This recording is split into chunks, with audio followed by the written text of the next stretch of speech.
3 weeks after we moved on to the farm, the man who had sold it to me called me late at night.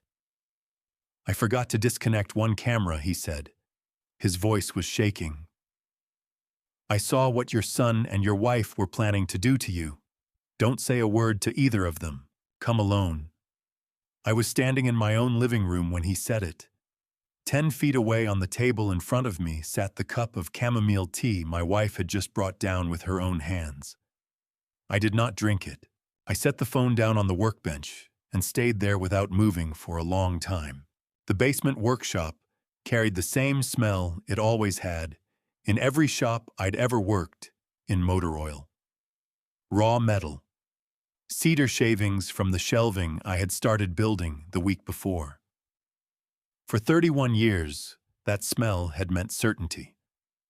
It meant I had a grip on whatever was in front of me, that I could measure it and name every component and know without question what it would do the moment I applied pressure.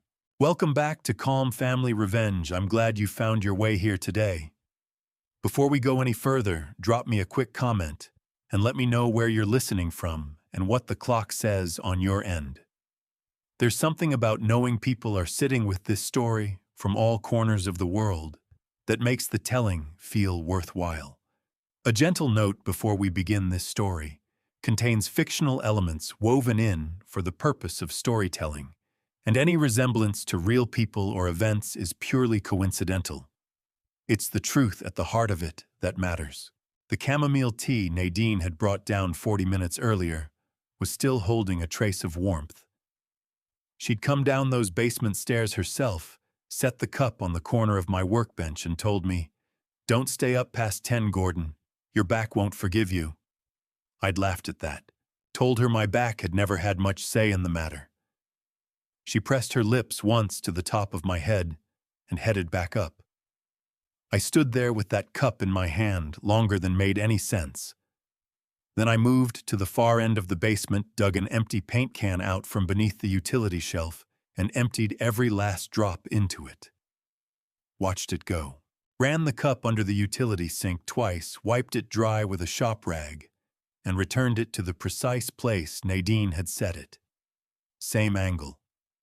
Same distance from the bench edge. 45 years together had shown me that she caught what most people walked right past. Tonight wasn't the night to leave her anything to catch. I killed the basement light and climbed the stairs. She was already propped up against the headboard, her bedside lamp throwing a warm circle across the sheets, deep into the paperback mystery she'd been hauling around for 2 weeks. She glanced up as I came in and offered me the smile I'd been on the receiving end of for 4 decades. Nothing extravagant, just a quiet, private thing. The kind that says, "I know you're here and that's enough," even when here meant only the adjoining room. "Took you a while down there," she said. "You know how it goes," I told her. "Got into the tool cabinet. Time got away from me." She gave her head that slow shake she reserved for whenever I vanished into something. "Come to bed. That cabinet's going to be just as bad tomorrow." I cleaned up, changed my clothes, and settled in beside her. She reached over and switched off the lamp. 10 minutes, maybe less, and her breathing had gone long and quiet. I lay on my back, staring up at the dark ceiling, and listened. Nadine had slept the same way for all 45 years. A long, soft exhale through her nose, a small roll of her shoulder at intervals. Every now and then her hand would edge out toward the middle of the bed, not quite making it to me, just angling in my direction, before going still against the sheets. I had cherished that habit so quietly for so long that it had faded into the background of my life. That night, it hit me like something sharp. I kept perfectly still and worked through it the same way I'd spent a career working through every problem, step by step, no panic, one variable cleared, before moving to the next. 31 years as a mechanical engineer. I designed systems where failure wasn't an option. The cardinal rule in any machine shop when things went sideways: don't lunge at it. A reflexive move made without full information wipes out the very evidence you need to trace the thing back to its source. So I held still, and I thought it through. The footage Garrett had shown me was shot in our own living room. Clifton was in it, working himself up papers, hitting the table, his voice climbing, until Nadine flinched back from him.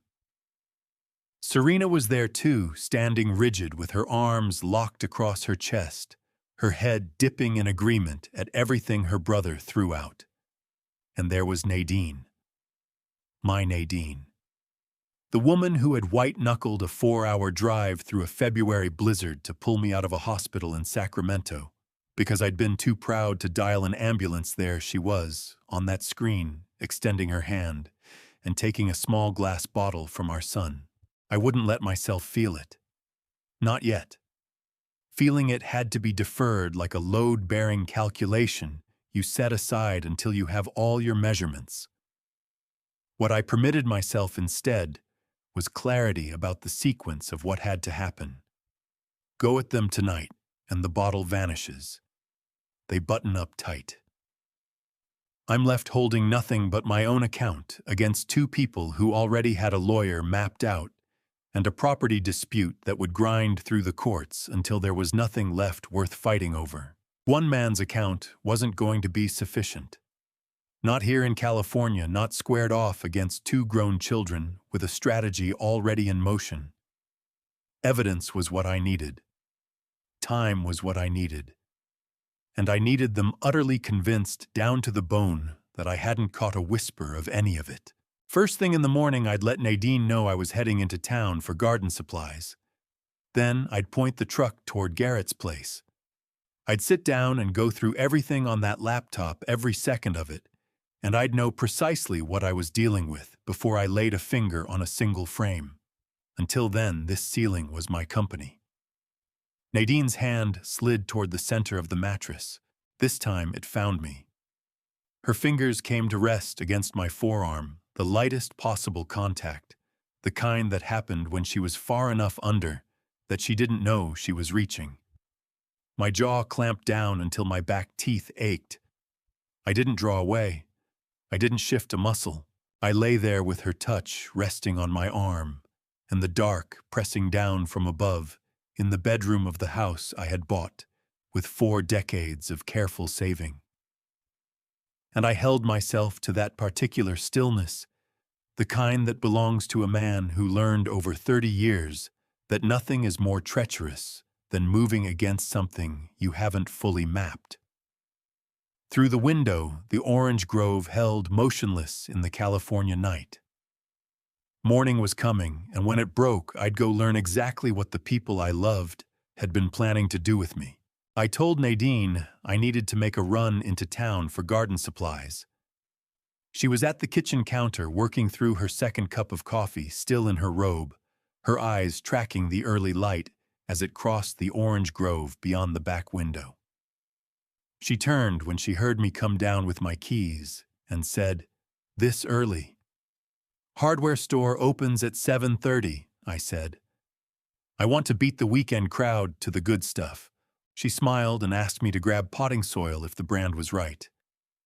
I said I would. I kissed her on the cheek, that same cheek I'd kissed 10,000 times before, and walked out to the truck without a backward glance.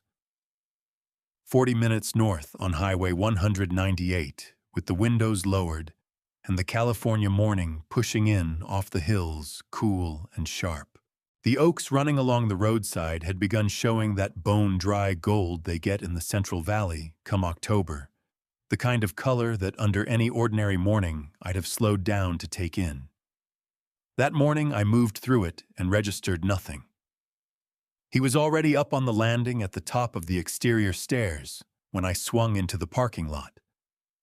A man in his early 30s, spare and sober-looking, carrying his father's deliberate eyes, but none of the ease that had gone with them. The night before, an address had arrived by text from a number I didn't have saved, followed by one line, "Come whenever you're ready, no rush." No sleep had gone into those words. I knew that texture. "Mr. Whitmore," he started, then pulled it back right away. "Sorry, Gordon," Garrett, I said, taking his hand. His grip held firm, but the palm was cold. "You didn't sleep either." "No, sir," he said. I did not. He took me inside. The apartment had that specific tidiness that sets in when anxiety has been running the place, everything displaced to the perimeter. The kitchen table stripped bare in the middle except for an open laptop and 2 cups of coffee already waiting. He waved me toward the chair opposite and lowered himself into his own, and for a beat we both left the coffee sitting. "There's something I want to say first," Garrett said. He brought his elbows to the table and leaned in, and I could see what it was costing him to keep his voice from breaking. "My father sold you that land because he believed in what you were trying to build on it. He told me so directly. Said you put him in mind of how he and my mother were in the early years, people with their hands in something meant to outlast them. Your father was a good man," I told him. "He was." Garrett's eyes went to the laptop screen. That's why I couldn't erase it, even though there was a part of me that badly wanted to. He rotated the screen to face me and hit play. The timestamp in the corner read 11:32 the previous evening. The camera sat high on the wall, angled downward across our living room from somewhere near the antique clock, and the resolution was clean enough that the titles on the spines beside the sofa were fully legible. Clifton came through the front door, first moving with that coiled, forward-leaning walk that meant he'd already worked himself into it. A fat envelope of papers landed on the coffee table before he'd cleared the doorframe. Serena came in right behind him, eased the door shut at her back, and planted herself against it with both arms drawn tight across her chest. Then Nadine came through from the kitchen, drying her hands on a dish towel, and pulled up short when she caught Clifton's expression. I found myself leaning forward in Garrett's kitchen chair without deciding to. "Mom." Clifton's voice on the recording frayed at the edges. He pressed both palms flat against the coffee table right on top of the papers he'd just thrown down. "I'm in for $1.2 million. These people don't do patient, Mom. They will strip everything I've got and come back for whatever's left. And Dad won't lift a finger to help me. You know that. You know exactly what he'll say." Nadine draped the dish towel over the arm of the sofa. "Clifton, I need you to hear me." He pulled a small glass bottle from his jacket pocket and held it up. No label. Nothing marked on it anywhere. A pharmacist I know. It goes in his tea. 3 drops a night, nothing more. 2 weeks, and he won't be able to hold a thought together long enough to argue with his own name. By the time the lawyer shows up with the documents, he'll put his name on whatever we set in front of him. Nadine's hands rose to cover her mouth. Serena pushed off the door and moved forward. "Mom, the farm alone will wipe out everything Clifton owes and still leave plenty over. Dad is 72. He's not going to be running property indefinitely. We're just moving the timeline." "Moving the timeline," Nadine repeated. Her voice had gone very quiet. "That's all it is," Serena said. Nadine's eyes went to the bottle in Clifton's hand, then to the wedding photograph hanging on the wall behind him, the one from the Sacramento courthouse 45 years back. Her in an ivory dress, me in the only suit I owned at the time. Her hands were trembling when she reached out and took it. "Your father will never forgive me," she said. "He'll never know," Clifton said.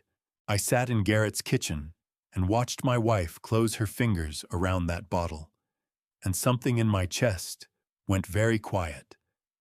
Not numb quiet. The way a machine goes quiet when the last moving part stops. Garrett reached over and shut the laptop. For a long moment, the apartment held no sound except the muffled hiss of a dry cleaning press from somewhere below us. "I'm sorry," Garrett said. His voice had dropped to nearly nothing. "I'm sorry you had to watch that." I reached for the coffee mug he'd set out. It had gone cold. I drank it anyway. "Don't apologize," I said. You did the right thing. I put the mug down and looked at him straight. I'm going to need a copy of everything that camera captured. Every angle, every timestamp, every second of footage. Can you do that? Already done. He pushed a memory card across the table. Everything's on there. I picked it up and sat with it in my palm. It weighed almost nothing. Thank you, Garrett, I said. Your father raised you well. He gave a single nod but said nothing. I could see him working to hold something back that he wasn't going to say in front of me, and I respected him for it. I got to my feet, slipped the memory card into my shirt pocket, and buttoned the pocket closed. I had garden supplies to pretend to purchase and a long drive home to settle on exactly what kind of man I was going to be for the next 2 weeks. I pulled into the hardware store on the way back, not out of any need, but because I'd told Nadine that was where I was headed, and 45 years of marriage had taught me she'd ask what I bought and check the receipt if I walked through the door empty-handed. I chose 2 bags of potting soil, a box of garden stakes, and a packet of chamomile seeds. The irony of that last item was not lost on me.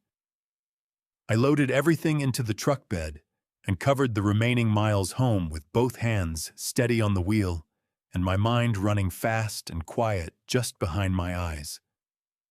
The farmhouse looked no different than it always did when I turned up the gravel drive.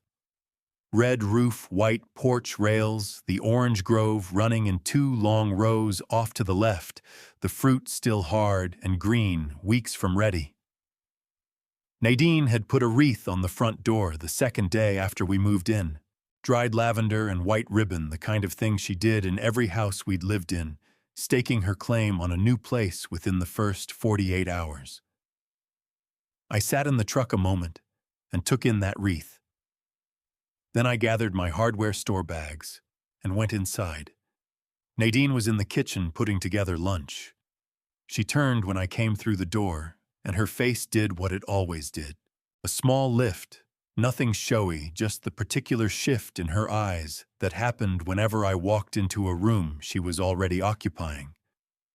45 years, and she still did it. I had always loved that without ever once saying so. The way you sometimes leave the most important things unspoken because they feel too permanent to need words. Find everything you needed, she asked. And then some, I said. I held up the chamomile seeds thought I'd put in a patch along the south fence. She smiled at that. You and your projects. I set the bags near the back door and washed up at the kitchen sink. Standing there with the water going looking out at the orange grove, I laid out a set of rules for myself. Plain hard rules, the kind I used to put on a whiteboard at the opening of every major project in the shop. Rule 1, no confrontation. Not yet. Not until the evidence was so thoroughly assembled that confrontation became beside the point, until the record was complete enough that there was nothing left to contest. Rule 2, give them exactly what they were expecting. An older man, slowing down a little scattered hands, not quite what they used to be. I had watched my father move through the early stages of real cognitive decline 15 years ago, and I knew from the outside precisely how it presented. I would borrow his mannerisms and wear them as my own. Rule 3, nothing Nadine handed me to drink would pass my lips without my controlling it first. That rule needed a practical solution, and I'd spent most of the drive home working one out. Nadine brought my evening tea down to the basement workshop every night at 9, without variation. The basement had a utility sink, a workbench with a deep lower drawer that locked, and enough background noise from the old water heater that nobody upstairs could hear a thing. Every morning before Nadine was up, I would brew a clean mug of chamomile, same green ceramic mug, same tea bag, same temperature, and secure it in that drawer. When Nadine came down with my evening cup, I would drop something. My reading glasses, a pencil, the folded newspaper, I kept on the bench corner. Drop it close enough to her feet that she'd naturally stoop to retrieve it. And in those 3 or 4 seconds, her eyes were off the bench. I would make the switch. 31 years of precise mechanical work. My hands knew how to move without waiting on my mind to tell them. That evening, I ran the swap for the first time. Nadine came down at exactly 9 o'clock, as she always did, carrying the green ceramic mug I'd used every night since we'd arrived. She set it on the corner of my workbench and said, "Decaf tonight. You've been sleeping badly." "Have I?" I said. I was holding a pencil over a legal pad, pretending to rough out measurements for the garden stakes. "Didn't notice." "I noticed," she said. She squared up the stack of papers beside the mug with 2 fingers, that automatic tidying she performed in every room she passed through. "Drink it while it's warm." I said I would. She turned for the stairs, and I let the pencil roll off the edge of the bench. It struck the concrete and skittered under the bottom shelf of the tool cabinet. "Oh, for heaven's sake," Nadine said, and bent down to fish it out. 2 seconds, maybe 3. My right hand brought the clean mug up from the drawer to the bench. My left hand moved Nadine's cup into the drawer. I had run through the motion 6 times that afternoon, using 2 identical mugs of water, and my hands held it the way they held every repeated action, no hesitation, no extra movement. Nadine straightened up and held out the pencil. I took it from her with a hand I let tremble slightly. "Thank you," I said. "These old fingers." She studied my hand with an expression I had to work to return steadily. Something that wasn't quite pity and wasn't quite guilt. Something that occupied the narrow territory between the two. "Get some sleep tonight," she said softly. "I will," I told her. I watched her climb the stairs. I listened until the door at the top pulled shut behind her. Then I settled onto my stool and considered the mug of chamomile tea sitting on the corner of my workbench. Nadine's version, the one intended for me. I thought about my father, about patience, about the 43 orange trees outside that had needed 20 years before they yielded a single piece of fruit. Some things could not be forced. I picked up my clean mug and drank it slowly in the basement quiet, and I began to plan. Thursday morning, I was at the workbench sharpening a handplane when I caught the sound of tires on gravel. I set the plane down and moved to the small window above the bench, the one overlooking the side yard and the main drive. A black SUV had pulled up near the barn, and Clifton was already outside heading toward it, at a clip shoulders rolled forward the way they got, when he was carrying something he didn't want anyone to see on his face. The man who stepped out was around 40 trim and turned out in the particular way of someone who had made real money and wore it quietly rather than loudly. He had a manila folder tucked under one arm and didn't offer his hand. He simply extended the folder and stood there waiting. I watched Clifton take it.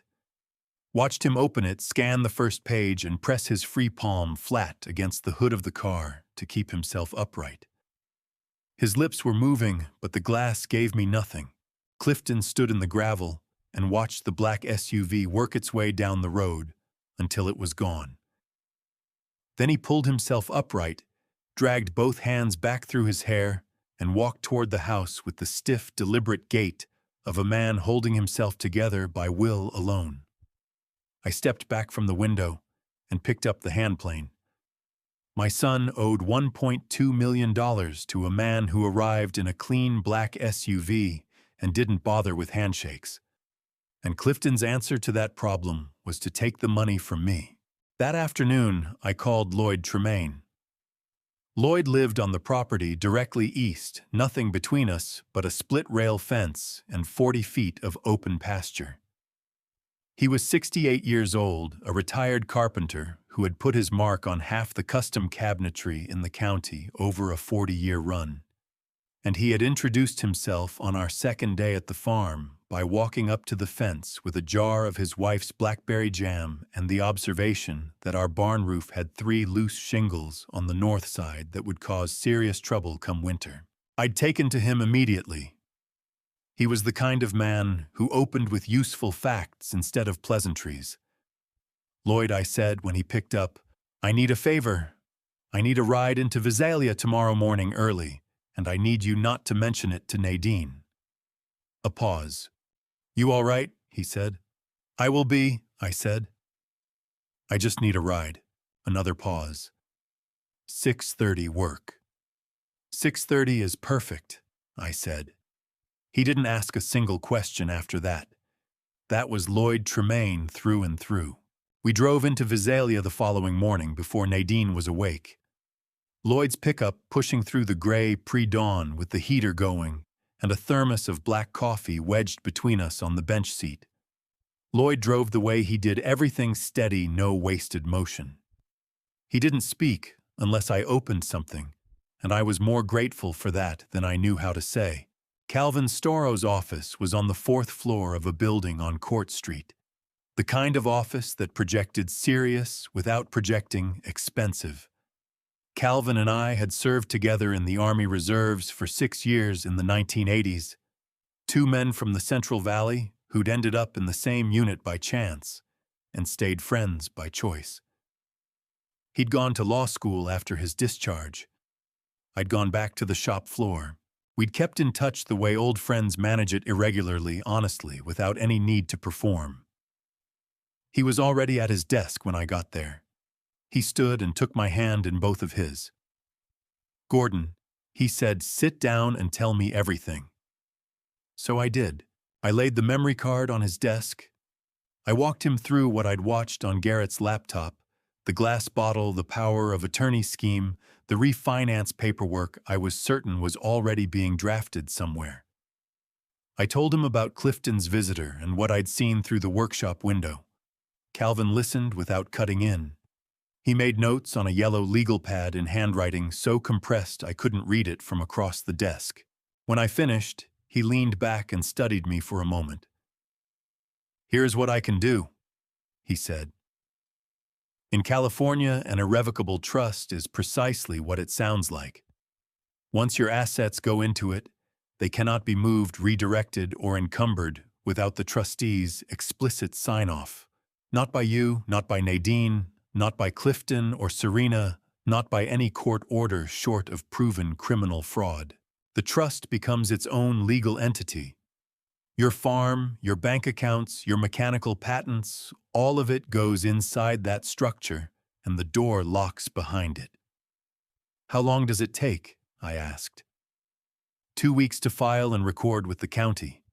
I can have temporary protective orders in place within 48 hours that would flag any attempt to transfer property in the meantime." He leaned forward. "But Gordon, once we move on this, there is no quiet version of what follows. They will find out eventually." "I know," I said. "And you're ready for that. Start the paperwork today," I said. Calvin gave a slow nod, picked up his pen. "Then let's get to work." Lloyd was asleep in the truck when I came back down. He woke the moment I pulled the passenger door open and looked at me with the unhurried calm of a man who had long since made peace with the fact that things worth waiting for take exactly as long as they take.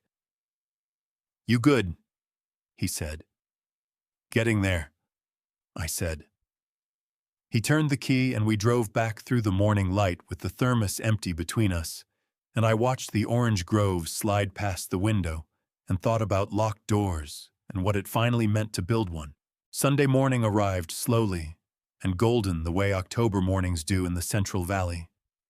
The light coming in low through the bedroom curtains and spreading itself across the floorboards in long, warm panels. Nadine was already up. I could hear her moving through the kitchen below the particular rhythm of her mornings, the coffee maker, the back door swinging open, the soft creak of the porch steps as she went out to tend to her container garden along the south wall. She had started 3 tomato seedlings the day we moved in, small, hopeful things in terracotta pots she checked over every morning, as though they were something breakable and worth protecting. I lay still a moment and listened to her out there, and then I got up. I needed the wide packing tape from the hall closet to finish sealing the last unpacked boxes in the spare room. I checked the closet and came up empty, then remembered Nadine had been using it earlier in the week for something in the bedroom. I tried her nightstand first, then the small wicker basket on her dresser where she kept odds and ends, lip balm, a spare hair tie, the reading glasses she refused to admit she needed. Nothing. I crossed to her side of the bed and slid open the top drawer of her nightstand. The tape was there, pushed toward the back, behind a paperback and a small bottle of hand lotion. I reached past them, and my fingers found something else, a folded sheet of paper, heavier stock than a letter, the kind of weight that comes from a printed form. I pulled it out. It was a 3-page application stapled at the top left corner. The header read, Visalia Skilled Care and Memory Center in clean sans serif type, and below it in smaller print, a premier senior living and memory care community. I stood in my socks beside Nadine's nightstand on a Sunday morning and read every line. The application had been filled out in Nadine's handwriting, my full name in the resident information field, my date of birth, my social security number. She had always handled our paperwork and knew those details cold.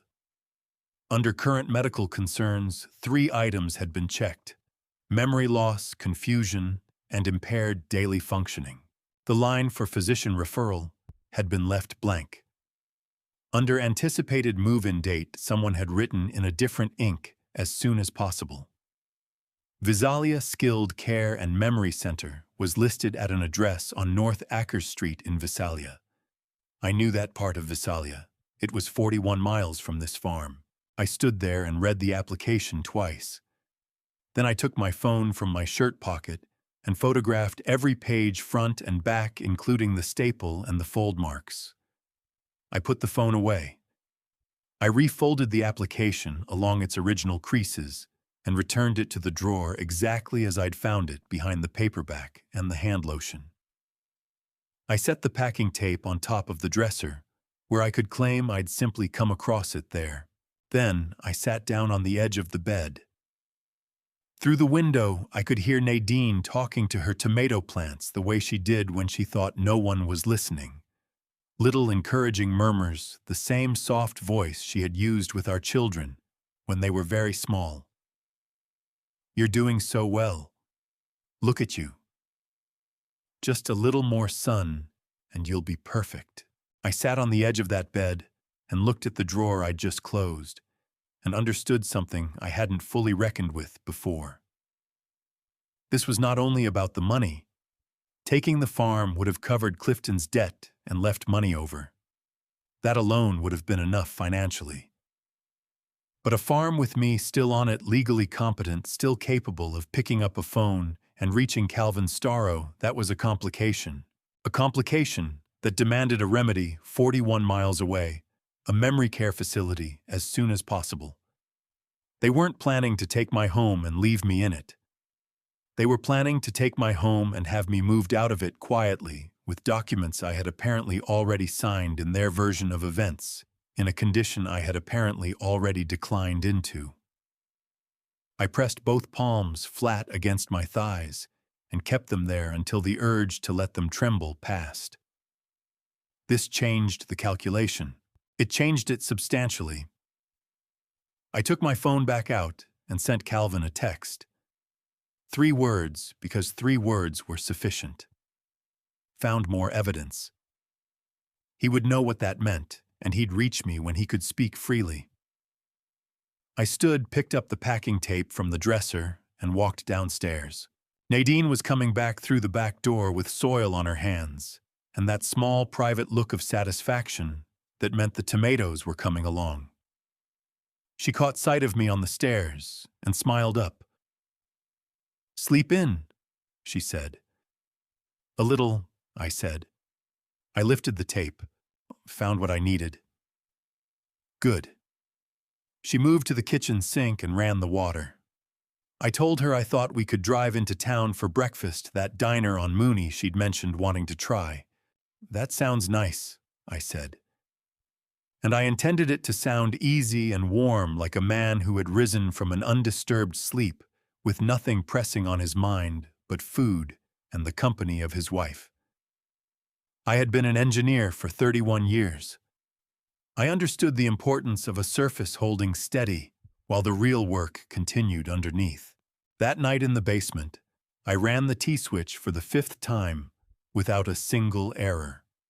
Afterward, I sat in the quiet and thought about a building 41 miles away on North Akers Street in Visalia, and about what it meant that my name was already written on its intake form. From that night on, my eyes stopped carrying sadness. They simply went cold. Monday morning, Clifton came downstairs wearing the expression he'd had as a teenager whenever he wanted something he knew I wouldn't hand over without a fight. A careful pleasantness slightly too polished, like a door held open one beat too long to feel natural. "Morning, Dad," he said. He poured himself a coffee and settled against the counter. "I made an appointment for someone to come by today, a community health nurse. The county offers free wellness checks to residents over 65. I signed you up a few weeks back. Thought it'd be useful to have a baseline on file." I was at the kitchen table with the newspaper open in front of me. I had been practicing a specific gesture for 3 days, a slight hesitation, before turning a page as though the motion called for more concentration than it ought to. I used it now, then looked up at Clifton with the mildly unfocused expression I'd been refining each morning in the bathroom mirror. "A nurse," I said. "Just a checkup," Clifton said. "Blood pressure, reflexes, nothing involved." "That's thoughtful of you, son," I said. Nadine, standing at the stove with her back to us, went very still for just a moment. Then she went back to stirring her oatmeal the moment closed over, and Clifton refilled his coffee like a man who had just handled a routine piece of business. Colleen Draper arrived at 10 o'clock in a gray county-issued sedan, a woman in her mid-50s with close-cropped silver hair and the unhurried, methodical bearing of someone who had been doing precise work for a very long time. She carried a soft-sided medical bag and a clipboard, and she introduced herself at the door with a firm handshake and direct eye contact, the kind of person who had long since stopped being impressed by the houses she walked into, or made uneasy by the people who lived in them. Clifton brought her to the living room, and then took the armchair by the window, his phone face down on his knee, which was exactly what someone did when they wanted to appear relaxed while tracking everything. Colleen sat across from me and opened her clipboard. "Good morning, Mr. Whitmore. I'll be running through a few standard assessments today. Blood pressure to start, then some routine cognitive screening. Nothing to be concerned about, really, just a conversation." "Of course," I said. I let my hands rest loose in my lap and kept my focus slightly blurred, settling on her left shoulder rather than her eyes. She wrapped the blood pressure cuff around my arm and pumped it. While she waited for the reading, she asked me what day it was. I held off 2 full seconds before answering, long enough for Clifton to shift in his chair, then gave the correct day in a voice that carried a trace of uncertainty. She asked me to count backward from 100 by sevens. I stalled at 79, pressed my lips together, and said, 72, no 79. I'm sorry I lose the thread sometimes. Clifton's pen clicked twice. Colleen wrote something on her clipboard. Her expression offered nothing. She worked through the rest of the assessment word, recall a simple drawing exercise questions about my daily habits. I performed well enough to be plausible and poorly enough to be worrying. The way a skilled machinist knows exactly how much tolerance to leave in a fitting so it neither binds nor rattles. When she'd finished, she studied her notes briefly, then looked toward Clifton. "Would it be all right if I spoke with your father on his own for a few minutes? It's standard practice to close with a brief one-on-one." Clifton's jaw tightened. Of course, he said, and got to his feet. He walked toward the kitchen at the unhurried pace of a man who had every intention of stopping just outside the doorway. Colleen waited until his footsteps settled. Then she looked at me directly for the first time since she'd arrived, not at my left shoulder, but squarely at my eyes, and said quietly, "Your blood pressure is 118/74. Your recall scores are in the 94th percentile for your age group. You drew that clock perfectly on the first attempt, then smudged it with your thumb before you passed it back to me." I met her gaze. "I've been doing this for 22 years, she said. "I know the difference between a man who is losing his mind and a man who is protecting something."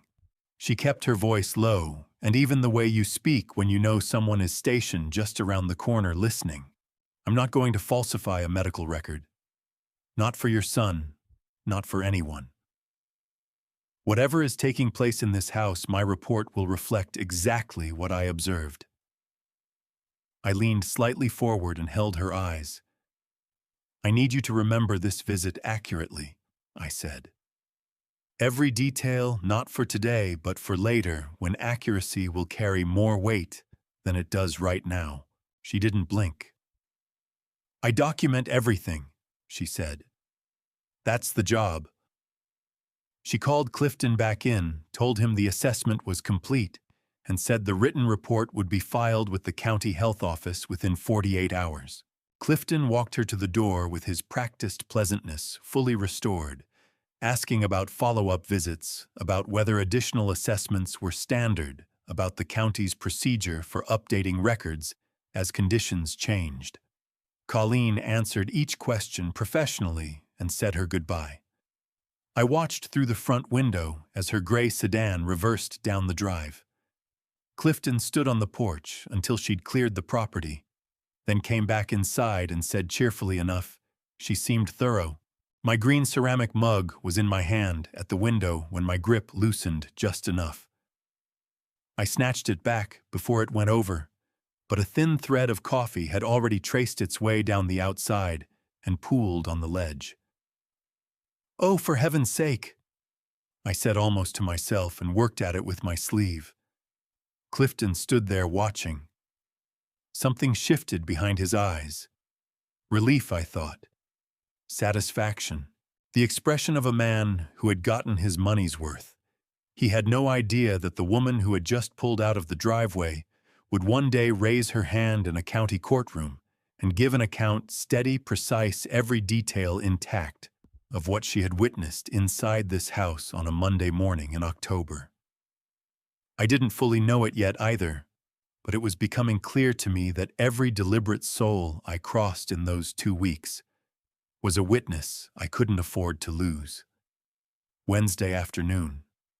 I was in the workshop running a block plane along a warped shelf board when voices drifted in from the side yard. I put the plane down and went to the window. Clifton was moving along the property line with 2 strangers. A man and a woman, both somewhere in their 30s, turned out in the particular fashion of people whose livelihood demanded they read as trustworthy the moment they stepped out of a car. The woman had a leather portfolio tucked under her arm and was writing in it as she walked. The man held his phone up and was capturing images: the barn, the fence line, the orange grove, the south-facing slope behind the house where the soil ran deep and dark and would have caught the eye of the right buyer. At the far corner, the woman stopped and made a slow, full turn, the kind of deliberate rotation you perform when you're trying to fix a piece of land in memory rather than just cast your eyes across it. I watched Clifton gesture toward the farmhouse. He said something, and the woman's pen moved. That evening, I set my fork down and regarded Clifton from across the table with the faintly bewildered look I'd been cultivating all week. "Saw a couple of people out on the property this afternoon," I said. "Anyone you know?" Without glancing up, Clifton reached for the bread. "Old friends from college," he said, as if nothing could be more ordinary. "They're looking into buying something out in this area. Told them to walk around, get a sense of the place." Good people, I said. That woman had a real nice leather bag. She works in marketing, Clifton said. Nadine kept her eyes on her plate. Serena topped off her water glass and let the silence stand. I dipped my chin slowly and lifted my fork again, applying myself to the meal with the measured concentration of a man who had nowhere better to be. Dinner moved on, and no one around that table circled back to the pair of strangers who had spent 40 minutes documenting the property I'd spent a working life to afford. That night, I couldn't run the T-switch. Nadine had brought my chamomile at 9 o'clock the way she always did. But 10 minutes later, Clifton appeared at the basement door claiming he needed an extension cord, and he didn't leave for 22 minutes, propped in the frame, the whole time filling the air with small talk. The weather, a football game, a place he'd eaten in Visalia the previous spring. I sat at the workbench and fed him one-word answers, my hands quiet and open on the surface in front of me. After he finally climbed the stairs, I sat there in the stillness with Nadine's tea going cold in the drawer and the clean mug untouched next to it. What I kept coming back to was the image of that woman in the portfolio making her slow rotation in the middle of my yard. The following morning, I had Lloyd on the phone before 6. Clifton had 2 people walking the property yesterday, I said. Young couple, professional look. She had a leather portfolio. He was taking photos on his phone. I watched them from the porch. Lloyd said he'd been curious about that. Any chance you can find out who they are? A beat of silence. I'll make some calls, he said. Betta Cranston runs the county assessor's office. She has a handle on every active real estate license in the district. I told him I'd be grateful. He rang back at 8:45. I was in the orange grove going through the motions of checking the irrigation lines when my phone went off. I moved deeper between 2 trees out of the sight lines from the house before I picked up. Coldwell Banker out of Visalia, Lloyd said. Grady Ashton and Leanne Rutherford. About 6 years working the Central Valley agricultural market, farmland, rural residential, that's their territory. Bet says they moved 3 listings in this county just last year. I stood among the trees in the October morning light and let my eyes travel up through the branches to the pale California sky overhead. They came over to me about the property, Lloyd said. Right after that couple cleared out, walked to the fence and introduced themselves as friends of your son. Now wanted to know how long I'd been on my side of the line, whether the water table held up, whether there'd been any complications with the mineral rights. What did you say? That I'd been here 11 years, the water was never a problem, the mineral rights were clean, Lloyd said. And that the man next door had taken title 3 weeks ago and gave every impression of someone putting down roots. I pressed my free hand against the bark of the nearest tree. The surface was rough and sun-warmed, and I held it there and drew a slow breath. Lloyd, I said. Yeah, thank you. Don't worry about it, he said. The line went dead. I didn't move from that spot for a good while. Those trees were 20 years old, settled and unhurried, their roots reaching 12 feet into the Central Valley earth. The people before me had set each one in the ground across 2 decades, carrying them through drought years and frost years, and the specific patience required by something that wouldn't yield a first full harvest for 7 years. That's what you did when you planted for the long run. You were staking a claim on a future you believed in. Clifton had guided 2 real estate agents through this grove, let them photograph every corner, and passed them off to me at dinner as old school friends out shopping for acreage. He'd held my gaze across the table, and not so much as blinked. Then he'd come downstairs and spent 22 minutes talking about football. I pulled my hand from the bark and looked back toward the house. 6 days remained before Calvin's filing would be done. 6 days of chamomile and shaking hands and misplaced words. 6 days of inhabiting exactly the man my son was counting on me to be. 6 days I could manage. I came out of the grove and went inside to start breakfast. When Nadine asked if the irrigation lines were holding up, I told her everything was fine. Just fine.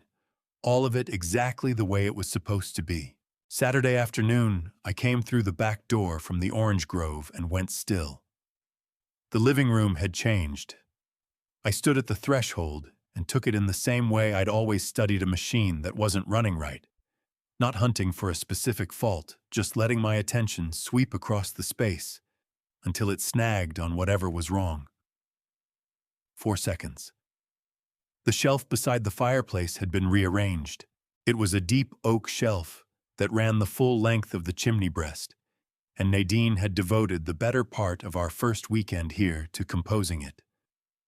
The brass carriage clock from her father. The small pottery pieces she'd gathered across 30 years. The framed photographs she cycled in and out of a wooden box, according to whatever she felt like looking at that day. She had placed every piece with the focused attention she reserved for things that mattered to her. Serena had pushed all of it to the right. On the left side of the shelf now sat a single photograph in a frame. My retirement portrait from the machine shop taken 12 years ago, the afternoon I turned in my badge, standing before the lathe I had worked for 16 years, arms crossed, wearing an expression my foreman once said was the most content he'd seen on my face in 31 years. I was 60 in that picture. My hair was still mostly dark. I was smiling. Serena had positioned it at the center of the cleared space, nudged slightly out from the wall. The way you arrange something when the point is for it to be seen. Beside it sat a small votive candle in a glass holder. Not lit, but there. I studied it for a moment that stretched. Then voices reached me from the front porch, Serena's, and one I didn't know. The door swung open, and Serena came in alongside a woman I'd spotted twice before near the end of the road. A neighbor I hadn't gotten a name for yet, somewhere in her 60s. Glasses folded up on top of her head, carrying the easy, unrushed manner of someone long-rooted in the same county. "Come on in," Serena was saying. "I'll get us some iced tea. Dad's around somewhere. He may or may not be having a good afternoon." The neighbor stepped inside, and her gaze went straight to the shelf the way anyone's gaze goes to something that has been arranged to draw it. She tilted her head slightly. "Is that your father?" she asked. "It is."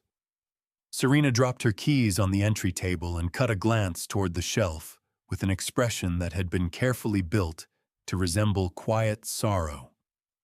"We put it there so he can find it easily. He struggles to place faces now, even people he's known a long time, but he always knows himself in that picture. It seems to settle him." The neighbor made a small sound of sympathy. "How long has he been like this?" "It's come on gradually," Serena said. "Some days hold better than others. Today has been a bit harder." She dropped her voice the way people do when they're talking about someone nearby who they've decided can't follow the conversation.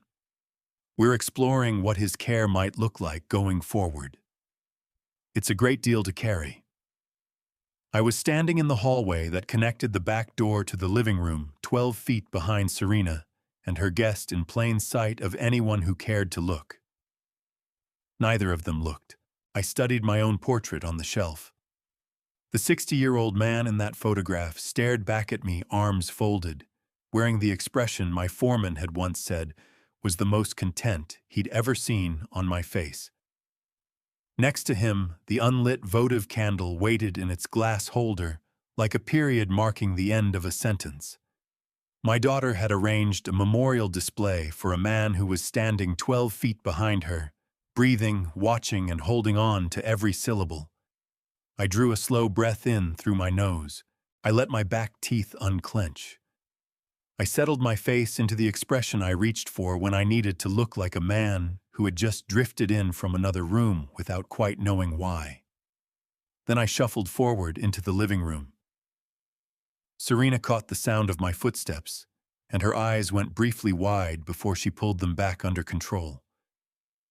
"Dad," she said, "you remember our neighbor from down the road?" I turned my soft, slightly unfocused gaze on the neighbor, then on Serena, then on the shelf. "Did someone move my things?" The words came out with exactly the right quality of mild confusion. Not distress, just a gentle displacement. The sound of a man who has noticed that the geography of his own home no longer quite adds up. "Just tidying up a bit, Dad," Serena said. Her voice was warm and measured. "Doesn't it look nice?" I held my portrait in view for a moment.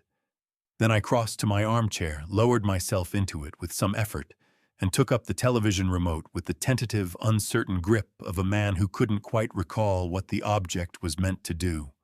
The neighbor watched me with the soft, helpless look people wear when they encounter something they have no framework for, and so they answer it with silence and sympathy. Serena came back with the iced tea. The two women settled on the sofa and moved on to other subjects. I sat in the armchair with the remote in my hand, eyes aimed at nothing. After 40 minutes, the neighbor said her goodbyes, and Serena walked her out. When I heard the car back down the drive and pull away, I set the remote on the arm of the chair with the slow, exact movement of a man who has just completed a long and demanding task. I looked at my photograph on the shelf. The unlit candle beside it troubled me more than anything else in that room. Not for what it was, but for what it was standing by to become. I walked to the shelf and exhaled once against the wick, not to light it, just to feel it resist my breath. Then I climbed the stairs, sat on the edge of the bed in the thin afternoon light, and thought about my daughter. About what it costs a person to do what she had done that afternoon, and whether she had arrived at that cost through careful arithmetic, or whether some part of her had simply stopped keeping the ledger. 4 days left. 4 days I could manage. Thursday evening, Clifton set his phone face up on the dinner table before we'd even taken our seats. That alone was information. Clifton never left his phone on the table during a meal. He'd picked that habit up from me. No phones at dinner had been the rule for the whole of his childhood, enforced without exception, and apparently it had lodged itself in his instincts, even if it hadn't reached his conscience. The phone on the table was not an oversight. It was a prop waiting for its moment. I sat down, shook out my napkin, and reached for the bread basket with the slightly unsteady hand I'd been rehearsing for 10 days, and I waited to see what Nadine had made. Beef stew, the proper version, the one she reserved for evenings she wanted to feel like something more than a meal. Carrots, potatoes, and celery. The slow cooker had been going since noon. That particular scent had been moving through the house all afternoon. That meant warmth and intention and care. She had been making that stew for 40 years. It was the meal she prepared when someone was in need of comfort. I found myself wondering which one of them she was comforting tonight. We were 20 minutes into dinner when Clifton picked up his phone and said in the easy, offhand tone of a man raising something that had just occurred to him, "Oh, Cody's been asking about you, Dad. I mentioned you were here. He wants to say hello." He was already dialing before I could say anything. The screen brightened, and there was my grandson's face. Cody, 9 years old, with Nadine's brown eyes and my stubborn jaw and the gap-toothed grin he'd been carrying since losing his 2 front teeth in the spring.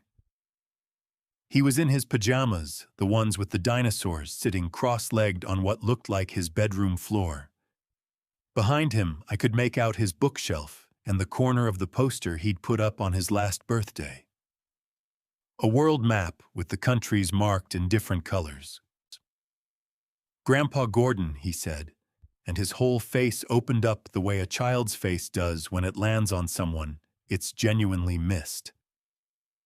That part at least required no staging. There he is, I said. I let my voice go warm, not as a performance, but because it was Cody, and some things need no performance at all. "Oh, Grandpa, are you feeling better?" he said. He was watching me with the direct, unguarded concern of a child who has been told that someone he loves isn't well and hasn't yet figured out how to tuck the worry out of sight. "I'm doing all right," I said. Cody glanced down at something outside the frame, a piece of paper. I thought, though, he was trying not to make it obvious. He looked back at me. "Grandpa," he said with the careful steadiness of a child reciting something he'd been told to get right. Dad said that if you don't sign the papers about the farm, then our family won't have enough money for things. He said it might be really hard for everybody." He pressed his lips together the way he did when he was bearing down on something difficult. "I don't really understand the papers part, but I don't want things to be hard. Are you going to be okay?" The dining room held very still. Serena was looking at her plate. Nadine had set her fork down, and her hands were folded in her lap, and she was looking at the window behind my left shoulder at the October dark outside at nothing. Clifton was watching me with the close attention of a man who has laid down a stake and is waiting for the result. I looked at my grandson's face on that small screen. 9 years old, dinosaur pajamas, the world map poster with the countries in different colors behind him. He didn't know what power of attorney meant. He had no picture of what an irrevocable trust was, or a deed transfer, or a predatory refinance. He knew his grandfather was looking at him through a screen, and that his father had handed him certain words to say, and he had said them because he loved his father, and because he was 9 years old, and because that is what 9-year-olds do when the adults they trust ask something of them. Under the table, my hands closed into fists against my thighs, not from anger. The anger was present, but it had grown quiet and familiar by then, stored away in the place where I kept everything I couldn't afford to feel until this was finished. What closed my hands was something older than anger, something simpler and far harder to govern. It was grief for the boy on that screen who had no idea what he'd been asked to carry. For the family that had gathered around a dinner table on a Thursday evening and put a child between themselves and a consequence they didn't have the nerve to face alone. For the 45 years of meals in this kind of warm, stew-scented light that had somehow traced a path to this one moment. I opened my hands. Before I tell you what was about to unfold and what it would reveal about the people Gordon had trusted most, let me ask you something. If you suspected someone close to you was working against you, would you face them directly? Or would you keep your silence and gather every piece of proof first? I looked at Cody and made my voice do what it needed to do. "Cody," I said, "I want you to hear me on this, all right. Everything is going to be fine. Your grandfather has it in hand. None of that is yours to worry about. But that's business for grown-ups, and grown-ups are meant to sort out their own troubles without loading them onto 9-year-olds. You understand me?" Cody blinked. That was not the answer he had been set up for. "Yeah," he said slowly. "Good," I said. "Now tell me about school. How's your science class going? You finished that project yet?" His face shifted, the worry receding, the gap-toothed grin easing back in at half strength. "We turned it in," he said. "I got an A-." "An A- on that project," I said. "Your great-grandfather would have been real proud of that." We talked for 4 more minutes about his soccer team and the dog his best friend had just gotten. Clifton did not interrupt. By the time Cody said goodnight and the screen went dark, something at the table had changed into a thing nobody had a name for. Clifton picked up his fork, He misses you, he said. I know he does, I said. I reached for my water glass with my trembling right hand, raised it to my lips, drank, and returned it to the table with the careful imprecision of a man whose hands had started to fail him. Across from me, Nadine lifted her fork and looked down at her beef stew and did not eat. She had put that meal together as an act of comfort, and watching her face in that moment, I didn't think it had worked for either of us. Nadine did the dishes after dinner without a word. I settled into the living room, with the television turned low, and my reading glasses pushed up on my forehead, a habit I'd recently added to the performance. The glasses never quite in the right place. I listened to the sounds drifting in from the kitchen, the water running the plates, stacking the rhythm of a person moving through a familiar task, while their mind was someplace else entirely. Clifton and Serena had gone upstairs early. The house fell into the particular quiet of a place where everyone is awake, but nobody wants to be first to speak. I sat there with the television murmuring and thought about Cody's face on that screen, and about the beef stew Nadine had set going at noon, and about the unlit candle Serena had placed next to my photograph, and about the 41 miles to a facility on North Akers Street in Visalia. I let myself hold the full weight of all of it for exactly 10 minutes. Then I put it away. That was the discipline these 2 weeks had demanded above everything else. Not the switching of teas, not the active confusion, not the meticulous tracking of every exchange and movement in this house.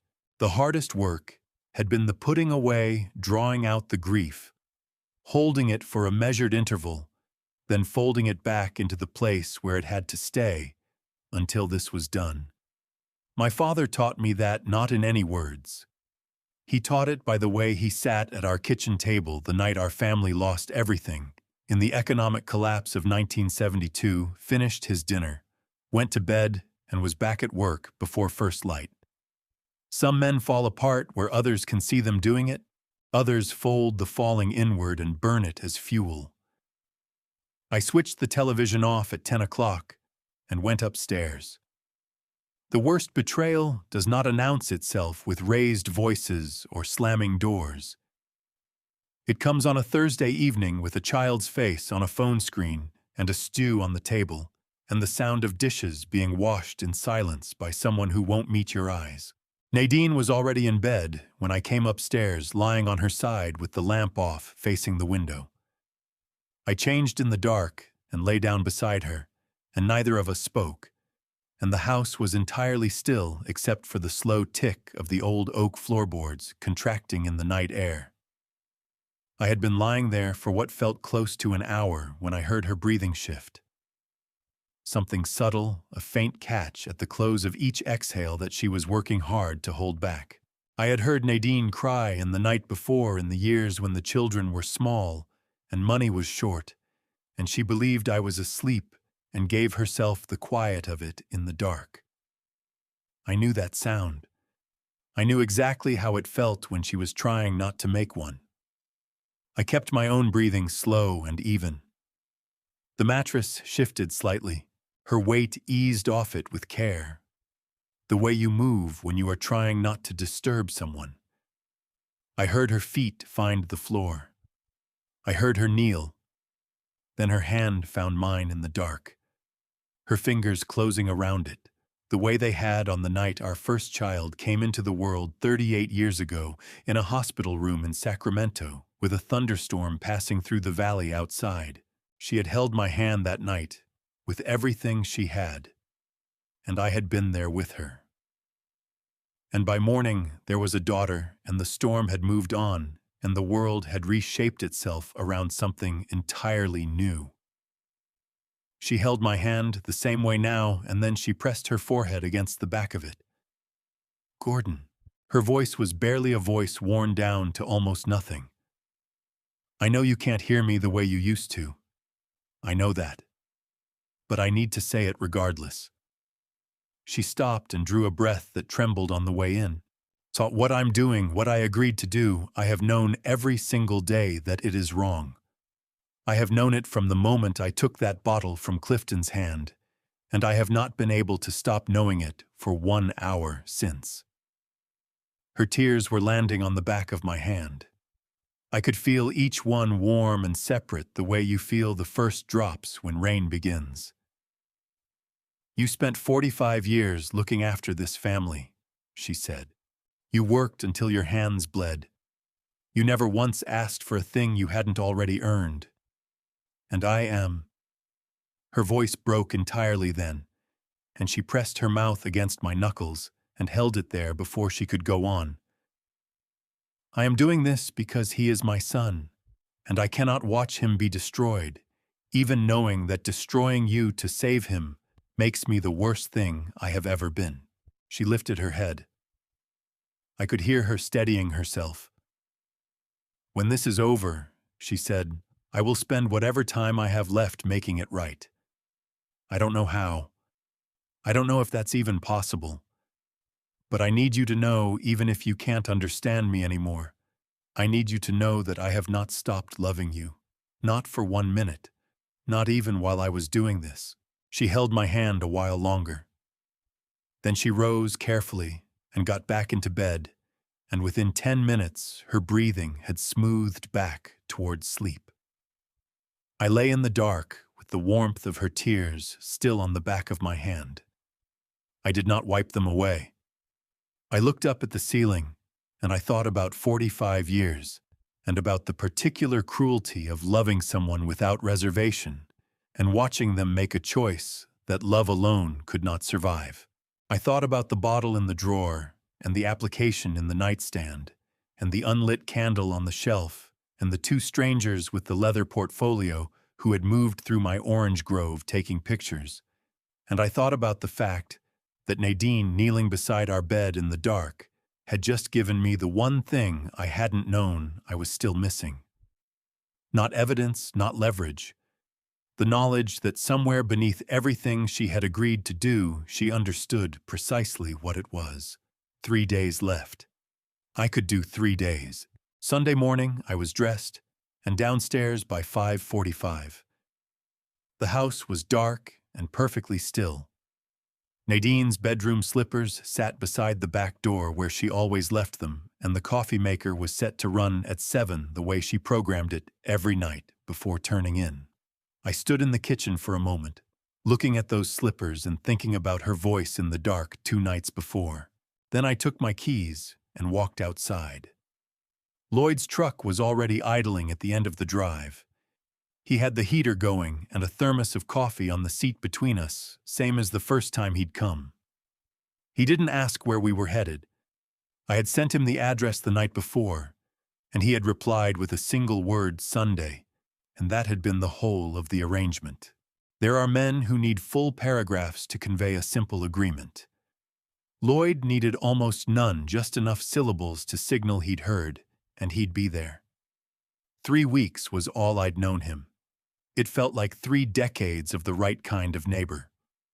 We headed toward Visalia before first light, the fog blanketing the fields on both sides of Highway 198, and the orange groves materializing out of it in dark, even rows as we passed unhurried, like they had been waiting there a long time, and could wait a good while longer. I watched the rows slide past, and turned over in my mind the 14 days that had just played out inside that farmhouse, what couldn't be reversed, and what still might be shaped. Calvin was standing in the parking structure on Court Street when we got there. Folder under one arm, 2 coffees from the place across the street in his other hand, wearing the expression he puts on when everything has moved the way he intended, and he's not yet ready to let himself look satisfied. We killed the engine in Lloyd's truck, and Calvin laid the documents out across the center console. Stamped last Thursday at the Visalia County Recorder's office, he said, finger on the first page. The irrevocable trust is fully in place. The farm, the mineral rights, the mechanical patents, the investment accounts, checking and savings, all of it, moved into the trust structure at 4:47 on the afternoon of October 16th. The temporary protective orders I put in the morning after our first meeting had you covered from the start. Nothing could have transferred regardless. The recording came back ahead of schedule 10 days, not the full 2 weeks I'd allowed for. He moved to the second page. I'm the trustee. There's a successor named if I'm ever unavailable. Nobody reaches these assets without a written authorization from me and a verified court order behind it. Not Clifton, not Serena, not Nadine, not any attorney they bring in, not a judge ruling on grounds of incapacity. The lock is on your side of the door, Gordon. I looked at that stamp. Visalia County Recorder, October 16, 2024. What about the power of attorney documents they're expecting me to put my name on? Worthless, Calvin said. Signed under pressure, witnessed by a notary, none of it reaches assets sitting inside a trust. The trust stands above any personal authority instrument they could produce. 100 signed pages wouldn't move a single dollar. He let that land. And that said, don't sign. Not because it would accomplish anything, but because I won't give them the pleasure of thinking it might have even for an afternoon. Understood, I said. Calvin held out a separate envelope. Your copies. Put them somewhere they can't stumble across. He held my gaze. One more matter. The criminal exposure. I stayed quiet and let him continue. What's been done here, the sedative put into your tea, the manufactured medical assessment, the plan to extract your signature while your capacity was being artificially suppressed, that falls squarely under California Penal Code, Section 368, Elder Financial Abuse. Up to 4 years in state prison per count. Garrett Colfax's video footage, the texts between Clifton and the mortgage broker I subpoenaed last week. Colleen Draper's assessment report, the nursing home application photos you forwarded to me. He pressed his palm against the folder. A criminal complaint is filed with the Visalia County Sheriff's Department. They know the full picture and have agreed to stand by until you tell them to move. Lloyd hadn't said anything from his side of the truck. He picked up the thermos and rotated the lid slowly between his palms without unscrewing it. When do you pull the trigger? Calvin asked. I let my mind go to Clifton's expression at the dinner table Thursday night, that watchful stillness of a man who has bet everything on one outcome and is tracking the wheel. I thought about Serena positioning an unlit candle next to my photograph, like a small patient declaration. I thought about Nadine on her knees in the dark, tears falling on the back of my hand, her voice stripped down to almost nothing. I wanted one more step from them, the last one. I wanted them seated in front of that paperwork, absolutely certain they'd cleared every obstacle and crossed the finish line. Not yet, I said. Give me 2 more days. Calvin dipped his head. He squared the documents back into the folder and passed it over. 2 days, he said. After that one call, and I'm there inside an hour. Lloyd took us home as the fog began to release its hold, the valley going wide and gold as the sun lifted above the eastern hills. Both hands on the folder in my lap, I watched the groves pass and thought about what it means to hold the only key to a locked room. When Lloyd slowed at the foot of my driveway, he left the engine idling and kept his eyes on the farmhouse ahead, the red roof and white porch rails and the dried lavender and white ribbon wreath on the front door that Nadine had hung there. You holding up, he said. The full, honest answer to that was longer than the moment deserved. Check back with me Wednesday, I said. Lloyd gave one nod. I stepped out, tucked the folder under my arm, and walked toward the house where Nadine was beginning to move around in the kitchen, and my son and daughter were still in bed, unaware that the foundation under everything they had set in motion had been sealed away from them 13 days ago. 2 days remaining. I had carried 13. 2 was nothing. Monday morning. Clifton's phone started going and didn't stop. I was in the workshop when the buzzing took on that specific pattern, not a message coming in, but a call, and then another right behind it when the first one went unanswered. I could pick it up faintly through the floorboards overhead, the way a sound reaches you from a distance you can't quite place. Clifton's footsteps moved fast across the ceiling once, twice, 3 times. The back door banged open and shut, and his voice reached me through the workshop window, pitched low. The words blurred by distance, but the urgency of them clear enough. My hands kept moving over the shelf board. I didn't raise my head. 20 minutes passed before Clifton appeared in the workshop doorway. No knock. Knocking had dropped away sometime in the past 2 weeks, so incrementally that it was impossible to mark the exact day the shift had completed. The day the workshop stopped being my space and became a room inside a property he was already treating as under his management. He stood there gripping his phone jaw, carrying that particular set it gets when he's already decided something and is now working out his approach. "Dad, how are you doing this morning?" I put the sandpaper down and looked at him with the soft, slightly lagging attention I'd been maintaining. "Not bad," I said. "Running a little low on energy, maybe." "I've been thinking," he said, coming inside, letting his hand trail along the workbench edge the way he used to when he was a boy, angling toward something he wanted. "That paperwork we've been letting sit the property management documents. I think we ought to just close it out. Get it off the pile, one less thing on your mind." He watched my face. "I was thinking tonight after we eat, just us sit around the table and get it handled. Serena has a notary she can bring in." I looked back at him with the slow blink of a man whose thoughts don't always stay where he puts them. "Tonight." "No particular deadline?" he said in exactly the voice of a man who was working against one. "But tonight works well if you're feeling all right."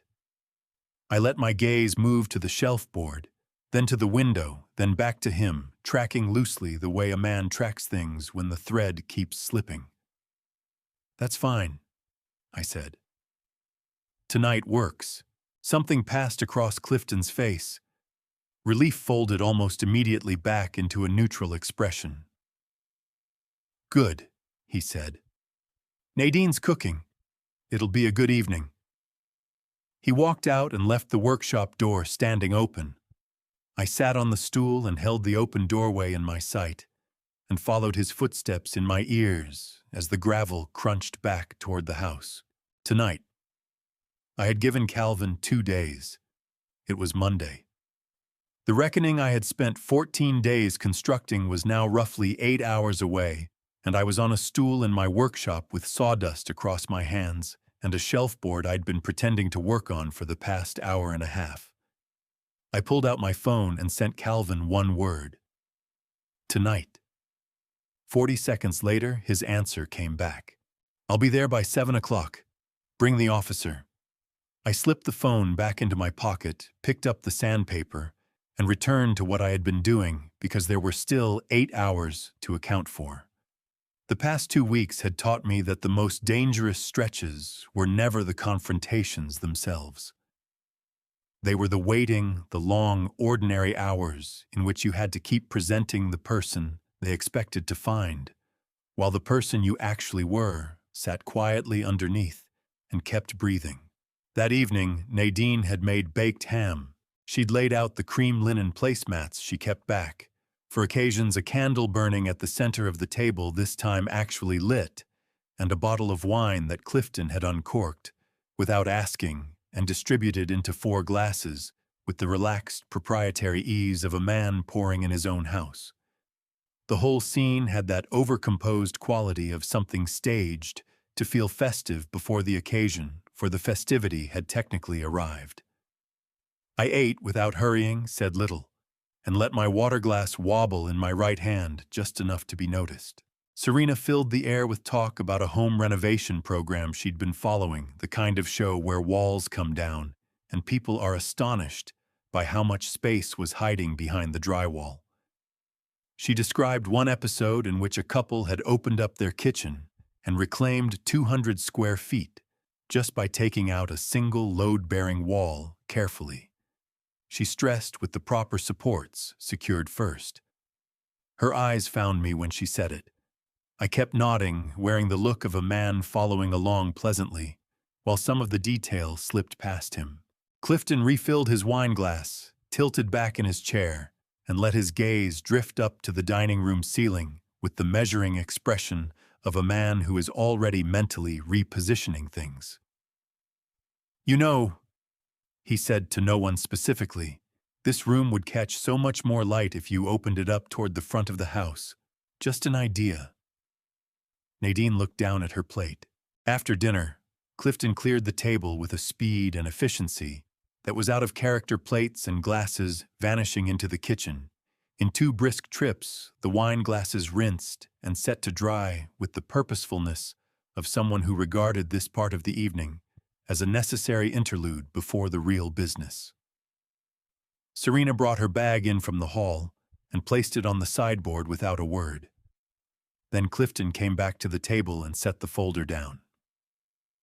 It made that quiet, deliberate sound of something that has been a long time in preparation and has now arrived at its moment. He turned it to the signature page, pressed it flat with one hand, and pushed it across the table toward me with a pen resting on top. "Here we go, Dad." His voice was warm and unhurried, the tone he used when he wanted something to feel like the natural conclusion of events already decided. "Just your name at the bottom. I'll talk you through it." I looked at the pen. I looked at the folder. I looked at Clifton's hand, where it rested on the table edge, still and patient. Then I looked past him to the window beside the front door, where the porch light had just kicked on against the darkening evening, and I thought about Calvin's text. "I'll be there by 7. I checked the clock above the sideboard. 6:58. I reached out and took the pen in my trembling right hand. I turned it slowly between my fingers, the way a man does when he is arriving at something that requires a moment of settling. The doorbell rang. Clifton's head came up. His eyes tracked from the door to me, and then to the folder, and in under 2 seconds I watched something shift behind them. The first tremor of a man who has constructed something with great care and is now registering a sound that was not supposed to be in the plan. "We're not expecting anyone," he said. He looked at Serena. She shook her head. I set the pen on top of the folder. "I'll get it," I said. And for the first time in 14 days, my hand was completely still as I pushed back from the table. The person at the door on Monday evening was a delivery driver with a package addressed to Nadine. Garden seeds she'd ordered 2 weeks earlier, chamomile as it happened, along with some lavender starts for the south fence. I signed for it with my trembling right hand, thanked the young man, and shut the door. Behind me, I heard Clifton push out a brief, compressed breath that told me precisely how much tension had been coiled in him for the past 2 minutes. By the time I turned back around, he was already reaching for the wine bottle with the careful calm of someone who has just talked himself down from a ledge. "For a second, I thought that might be someone important," he said, and managed to laugh. "Just seeds," I said. I set the package on the entry table and made my way back to my seat. The folder remained on the table for the next 40 minutes, while Clifton made a series of increasingly transparent attempts to steer the evening back toward it. Then Serena announced that the notary had a conflict the following morning and would need to reschedule, and the rest of the evening dissolved into logistics that delivered nothing. I climbed the stairs at 9:30 with the pen still unsigned and Calvin's 7 o'clock text sitting in my phone like a promissory note I hadn't yet needed to cash. Tomorrow, then. Tuesday morning, I came downstairs at 6 o'clock to find Clifton already at the kitchen table, phone Beside him, a legal pad in front of him, covered in his handwriting. He looked up when I came in, and his eyes ran a quick assessment, the same recalibration they had performed every morning for the past 2 weeks. Then he said good morning and asked whether I'd slept all right. I told him I had. I poured my coffee, settled into my chair, spread the newspaper open on the table, and let my gaze move across the print without taking any of it in. The morning moved the way mornings had moved for 2 weeks, slowly carrying that particular weight of time that is simultaneously without end and running low. At 10 o'clock, Clifton's phone went off on the table. He glanced at it. Something in his face tightened hard and fast, the way a metal fitting looks the moment before it fails under load. He got to his feet, said he had a call to make, and moved down the hallway toward the back of the house. His voice came through the wall, not the words, just the shape of them climbing and tightening and then dropping into something low and pressed. I heard him say a number. I heard him say the word Tuesday twice. He came back into the kitchen 12 minutes later. He stood there looking at me with my newspaper and my coffee, and for a moment, it seemed like something beneath the surface of things was about to show itself. His jaw worked. His hands opened and closed. Then he said, "I'm going to get the notary squared away. She can be here this afternoon." "That's fine," I said. "Whatever suits you." He nodded and went upstairs. I folded the newspaper and placed it on the table and held very still for a moment in the quiet of the kitchen. Then I sent Calvin one word. "Today." His answer came back in 30 seconds. 7:00. I'll bring Officer Ibarra. I tucked the phone into my shirt pocket and went out to the workshop. I was in there for 2 hours working the sandpaper across nothing in particular when the argument started in the kitchen directly above me. Clifton's voice, first rapid, pressured the words running together the way his words did when he was frightened rather than angry. Then Nadine's voice, underneath it, lower working to bring things back to a calmer register.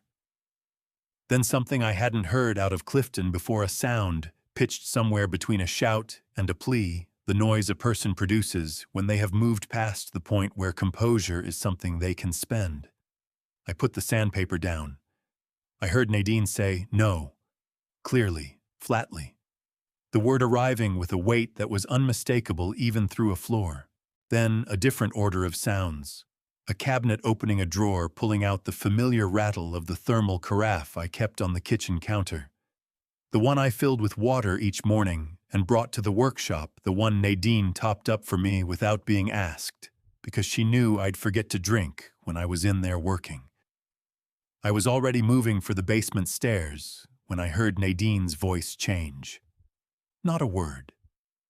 A sound sharp and involuntary, the kind that arrives before language when the body has understood something, a full beat ahead of the mind. The stairs went fast under my feet. Morning light poured through the kitchen windows, sharp and indifferent. Nadine had her back wedged against the counter edge, both arms lifted, palms out, her face drained to the color of old paper. Clifton stood between her and the sink, with the thermal carafe in one hand.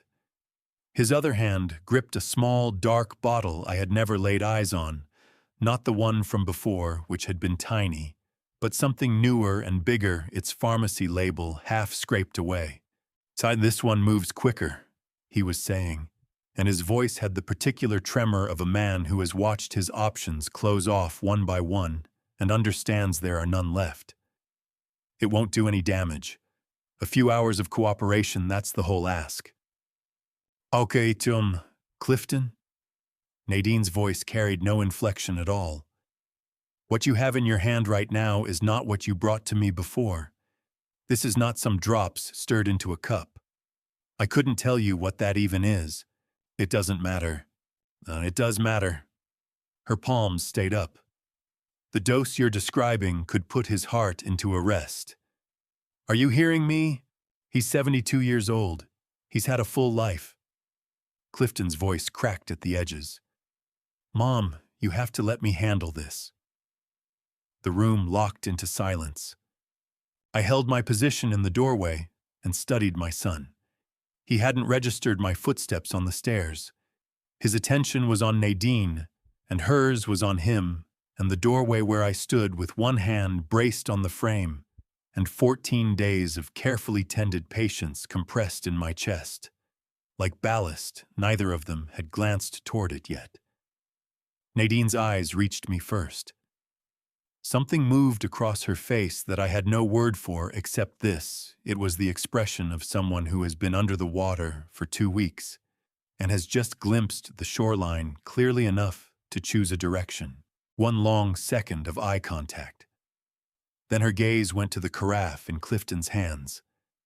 Then her body moved before the decision was fully formed. 3 strides across the tile, and she brought both hands down on it, not a shove, not a deflection, a deliberate whole-body strike that tore it clean from his grip. The carafe met the floor, and the lid separated on impact, and the contents fanned out across the hardwood in a wide, steaming sheet. Where the liquid reached the sealed boards, it left something behind, a pale, slightly pitted channel running 18 inches against the wood's grain. None of us moved for a moment. Nadine stood with both palms pressed hard to her sternum, the way she always braced herself when her pulse spiked. Clifton stared down at the stain. Then he raised his eyes to his mother. Then his face changed in a way I had never witnessed. Not the desperation I'd watched build for 2 weeks. Not the calculating pleasantness that had overlaid it, but something underneath, both of those, something raw and unguarded and ugly. His hand shot out and closed around Nadine's arm above the elbow. "You just burned everything to the ground," he said, his voice pitched low and flat as a blade. "Do you have any idea what you've done? They'll come for me now. Every last thing I've built gone. Because of you." His grip tightened. The blood left Nadine's face. I crossed the threshold into the kitchen. My hand found Clifton's wrist. Not fast, not theatrical, just the steady, measured grip of a man who had worked 31 years, learning precisely where the threshold was between pressure and damage. Clifton froze completely. I held him there and let the silence do its work until he finally turned his head. His eyes were moving fast, recalibrating. I could almost watch it happen in real time. The whole architecture of the past 2 weeks, collapsing and reassembling into the shape that was actually true. I held his gaze for a long beat. Then quietly, "Let go of your mother's arm, Clifton." He released her. And what settled over the kitchen in the silence afterward, bright, motionless, the stain still giving off faint wisps of steam from the hardwood. Nadine cradling her forearm where his fingers had been was something I had been waiting 14 days to feel. I straightened up. Not the cautious unfolding of a man nursing a bad back and a body that had put in too many years. I came to full height the way I had come to it every morning for 31 years, walking into the shop when the day's work was already laid out, and there was no available space for anything extraneous. Every vertebra found its place. Clifton watched it happen. Behind his eyes, I could see the recalibration reversing through the record, 2 weeks of shaky hands and fumbled keys and names that slipped away, hunting for the exact point where the performance had stopped and the reality had begun. There was no exact point. That was the entire architecture of it. "Dad," he said. The word came out shapeless. "Don't," I said. I turned toward Nadine. She hadn't moved from the counter, right hand clamped around her left arm just above where he'd grabbed her. Her color was what it had been the afternoon she walked out of the hospital after her mother died. Not grief in the ordinary sense, but the particular hollowness of someone standing on the other side of something permanent. "Nadine," I said. "Come with me." She held my eyes a moment, then squared her shoulders and followed. I guided her down the hall toward the living room. Clifton came after us because standing alone in that kitchen was not something he could make himself do, and that suited me fine. That was precisely where I needed him to be. The living room wasn't empty. Serena was on the sofa, her phone face down on the cushion beside her. Seated next to her was a man I hadn't seen before. 50s gray suit, a briefcase open on the coffee table with a tidy sheaf of papers arranged inside.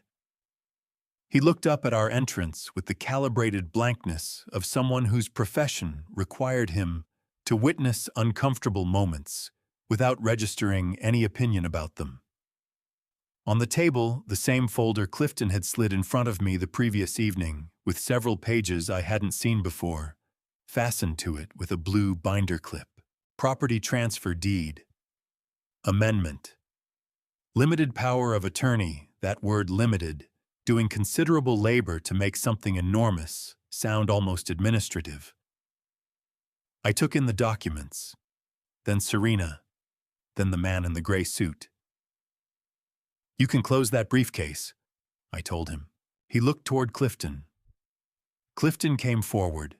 He had the bearing of a load-bearing wall after the beam it supports has been pulled, still vertical, still its recognizable shape, but with a quality of pending collapse you sensed more than saw. The 2 weeks of managed warmth were gone from his voice entirely. "Dad, I understand what this looks like," he said. "But if those documents don't get signed today, I lose everything. My car, my savings, every single thing I've managed to put together. I'll be left with nothing." He pressed both palms flat against the armchair back between us. His hands were shaking genuinely, without art, the real version of what I had been counterfeiting for a fortnight. "I made mistakes in how I went about this. I know that. But I am your son. I am asking you, I am begging you, please." Quiet held the room. Nadine remained beside me, her hand still guarding her arm. Serena said nothing. The man in the gray suit kept his briefcase open. I studied Clifton's hands on the chair back. I studied his face, the face I had been present for when it first arrived in the world 43 years ago.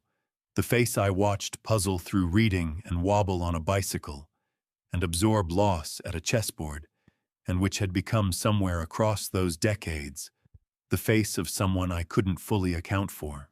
"I was in the kitchen this morning," I said. "Before you knew I was there. I heard what you said to your mother." Clifton's jaw pulled tight.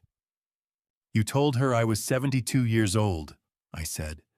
"You told her I had lived a good life. The way you said it, you meant it as a justification." I let that sit for a moment. "I want you to consider what you were actually proposing." The color left his face at a pace that had no performance in it. "Yeah, I built that machine shop across 22 years of 6-day weeks," I said. "I covered your schooling, your sister's schooling, 3 vehicles between the two of you, the deposit on your first apartment.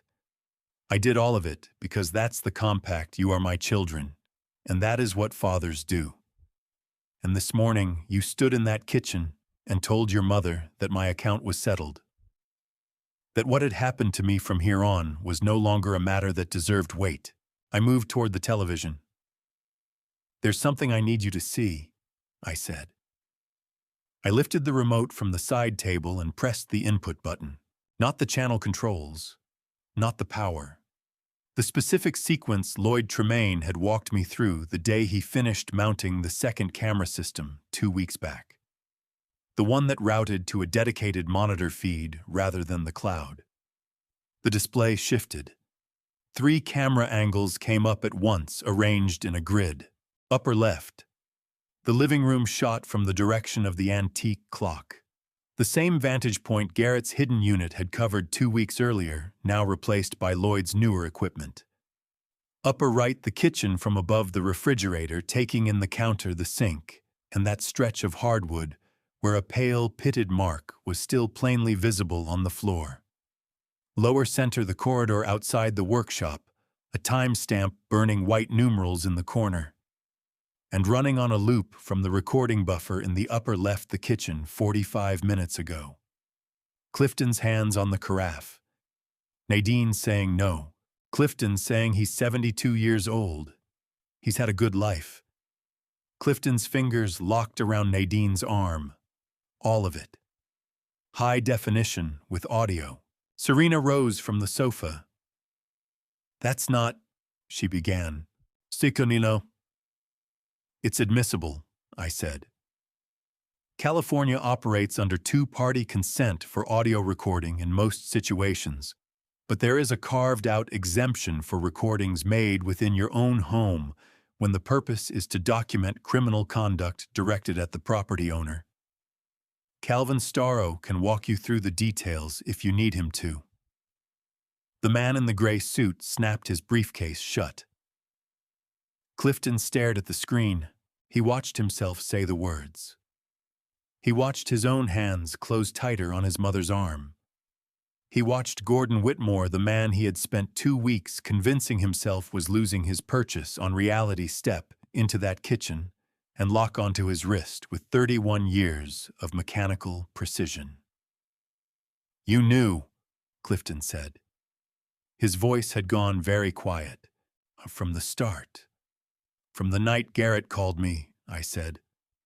From the moment I poured your mother's tea down into a paint can in the basement. Clifton looked at Nadine. Something crossed his expression that I couldn't quite name, not remorse, not yet, but the thing that comes just before it, the instant when a person begins to grasp the true shape of what they've done. Nadine looked back at him. Her hand still cradled her arm. She said nothing. The doorbell rang. I set the remote on the side table and took in the room, my son, my daughter, the man in the gray suit, and my wife all standing in the living room of the house I had bought with the savings of a working life on a Tuesday morning in October, with a pale stain on the kitchen floor still waiting to be sanded out, and the clock on the wall pressing toward 7 in the evening. So that'll be Calvin, I said, and someone he's bringing along. I crossed to the front door. Behind me in the living room, no one moved. Calvin Storrow filled the doorway the way he had always filled a room, not through size because he was not a large man, but through a particular settled stillness that belongs to people who have spent decades being the calmest person in situations that demanded it. He carried his leather folder and wore a gray suit. One step behind him, and slightly to his left, stood Officer Lorena Ibarra of the Visalia County Sheriff's Department. A woman in her 40s, pressed uniform, a warrant folder tucked under her arm, and the unhurried observational composure of someone who had walked into enough living rooms in enough states of crisis that this one simply registered as the next. Gordon, Calvin said. Come in, I said. I stepped back. Calvin entered first. Then Officer Ibarra and I closed the door and led them down the hall to where my family waited in the particular frozen arrangement that people fall into when something unexpected has arrived and they haven't yet worked out what to do with their hands or their faces. Clifton stood beside the armchair. Serena was on her feet near the sofa. Clifton's lawyer, the man in the gray suit whose briefcase was now closed and resting on the floor by his feet, had eased his chair back from the coffee table slightly, the way people unconsciously put distance between themselves and things about to go badly. Nadine stood near the fireplace, her hand still cupped around her arm, watching Calvin with the expression of someone trying to determine whether what was arriving was relief or simply a different variety of reckoning. Calvin placed his folder on the coffee table directly over Clifton's documents, a deliberate, exact placement that communicated everything it needed to. My name is Calvin Storrow, he said, addressing the room rather than any single person in it. I am the legal representative of Gordon Whitmore, sole owner of this property. I'm here to formally notify everyone present of several matters bearing on this household. He opened the folder. As of 4:47 on the afternoon of October 16th, All assets belonging to Gordon Whitmore, including this farm, its mineral rights associated bank accounts, and mechanical patents registered in his name, have been transferred into an irrevocable trust under California law. I am the named trustee. No document signed by Gordon Whitmore after that date under any circumstances, including any document obtained through manufactured incapacity, can transfer, encumber, or otherwise affect those assets without my written authorization and a court order from a judge with full knowledge of the trust's existence. He looked at Clifton's lawyer. Your documents are void, he said.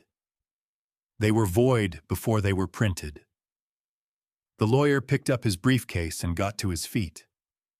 I'll see myself out, he said, and did exactly that without making eye contact with anyone in the room. The front door opened and closed behind him, with a sound so ordinary it was nearly an insult given everything else. Calvin continued. Second. He reached into the folder and produced a stapled document. Colleen Draper's assessment report. I recognized the county header. A licensed community health nurse had conducted a formal wellness assessment of Mr. Whitmore on October the 13th at Clifton Whitmore's own request. Her documented findings showed blood pressure of 118/74 cognitive recall scores in the 94th percentile for his age group and no indicators of dementia, cognitive impairment, or diminished capacity of any kind. This report directly contradicted any claim that Mr. Whitmore lacked the capacity to manage his own affairs during the period in question. Serena sat back down on the sofa. Slowly, the way you sit when your legs have arrived at a conclusion, your mind is still working through. Third, Calvin set down a printed transcript. We have video documentation from two sources: a camera installed by the previous property owner, whose footage was preserved by his son Garrett, and a secondary system installed by Mr. Whitmore himself within this residence. Together, these recordings document a pattern of conduct, including the introduction of unprescribed sedative compounds into Mr. Whitmore's food and beverages, the solicitation of a fraudulent medical assessment conspiracy to obtain signatures on legal documents through manufactured incapacity, and as of this morning, the introduction of a controlled substance in a quantity sufficient to cause serious bodily harm to a person of Mr. Whitmore's age and medical profile. He paused. Under California Penal Code Section 368, these actions constitute elder financial abuse and elder physical abuse. Each count carries a sentence of up to 4 years in state prison. Officer Ibarra stepped forward. She was very calm and very clear, the manner of someone who has done something many times and learned that clarity is its own form of mercy. She addressed Clifton first. Clifton Whitmore, she said, I have a warrant for your arrest on charges of elder abuse conspiracy to commit fraud and 1 count of attempted infliction of great bodily injury. You have the right to remain silent. Anything you say can and will be used against you in a court of law. You have the right to an attorney. This is insane, Clifton said, his voice fracturing on the last word. This is completely insane. I was trying to help this family. I was trying to... Clifton, Officer Ibarra said, with the particular patience of someone who has heard every version of that sentence. Please don't make this harder than it needs to be. She moved toward him. He stepped back once, then stopped, and something went out of him, not the fight exactly, but whatever had been holding the fight in place. He looked at his mother, and then he did the thing I had not seen coming even after everything. He pointed at her. She did it, he said. His voice had dropped to something reaching for certainty and not quite finding it. She's the one who put the drops in his tea every night for 2 weeks. I told her to stop. I told her it was too much, but she kept on doing it. I didn't know about this morning. That was her idea. She went up there herself. I wasn't even in the kitchen. The room locked into silence. Officer Ibarra turned her gaze to Nadine. Nadine was looking at her son. Over the past 2 weeks, I had watched Nadine's face move through a great many things: guilt, grief, the specific hollowness that settles into a person carrying something too heavy for too long. I had seen it in the dark hours when she knelt at the side of our bed. I had seen it across the dinner table the evening Cody's face appeared on someone's phone screen. I had seen it that morning in the kitchen after the carafe hit the floor, when she found my eyes and made her choice. But what her face did now was something I had never once witnessed. It went absolutely still. And then, in the hush of that living room, the camera still feeding to the screen, Officer Ibarra still watching Clifton, still pointing across the room with his whole arm extended and trembling, Nadine laughed. Not quietly, not politely. Something deep and involuntary came loose from a place below the sternum, from wherever a person has been storing everything they could not bring themselves to face. It tore free all at once in that quiet room, the way a seal gives way under too much pressure. There was nothing happy in the sound. It carried 45 years of marriage, 30 years of motherhood, and 2 weeks of the worst thing she had ever done to another human being, all of it landing at once in a single instant of unsparing clarity. It was what a woman sounds like when she has devoted her whole adult life to shielding her family and has only now taken the full measure of what that cost her and what it was worth. Her shoulders shook. Then it was over. She dragged the back of her hand across her eyes, the same hand she had pressed over her mouth on so many occasions across those 2 weeks, and she looked at her son with something in her face that I cannot name and have never since been able to. She said nothing at all. Officer Ibarra turned back to Clifton and then to Serena, who had not left the sofa and whose expression had settled into the careful, flat arrangement of someone tallying her available options and coming up empty. Serena Whitmore, Officer Ibarra said, and recited her rights as well. The house filled with official procedure, the formal cadence of warrants and rights, the quiet metallic click of handcuffs, while the cameras kept recording on the television and the antique clock on the wall moved steadily through the 700 hour. I stood near the hallway entrance and watched my son and my daughter be walked toward the front of the house. My mind went back to the machine shop, the 6-day weeks, the tuition, the 3 cars, the deposit on that first apartment, Cody's face on a phone screen, the world map poster with the countries marked in different colors. Calvin came and took up a position beside me. "It's done," he said, his voice low. "Yes," I said. Through the front window, the last orange light was withdrawing from the grove, the trees going shapeless in the October dark, steady and unchanged, and rooted exactly as they had always been. "What happens now?" I said. Calvin took a moment before answering. "Now the law does what it does," he said, "and you figure out the rest." I nodded. The front door opened, and Clifton and Serena walked out into the evening with Officer Ibarra and a second officer who had been standing on the porch. The door closed. The living room settled into quiet, nothing in it now but the clock, Calvin folding his papers somewhere behind me, and Nadine near the fireplace, making no sound whatsoever. I kept my eyes off Nadine for the moment. I looked at the television instead, at the 3 feeds still running, the pale mark on the kitchen floor still visible in the upper right corner of the frame. Certain things, once they have occurred, demand a pause before the next thing can begin. Calvin stayed on for another 40 minutes after the officers had gone. We sat together at the kitchen table, not in the living room, which still held the running television and Clifton's paperwork on the coffee table and the lingering weight of something permanent that had just taken place there, but in the kitchen, at the table where Nadine had put out beef stew and baked ham and 4 decades of unremarkable meals that bore no relation to any of this. Nadine sat with us.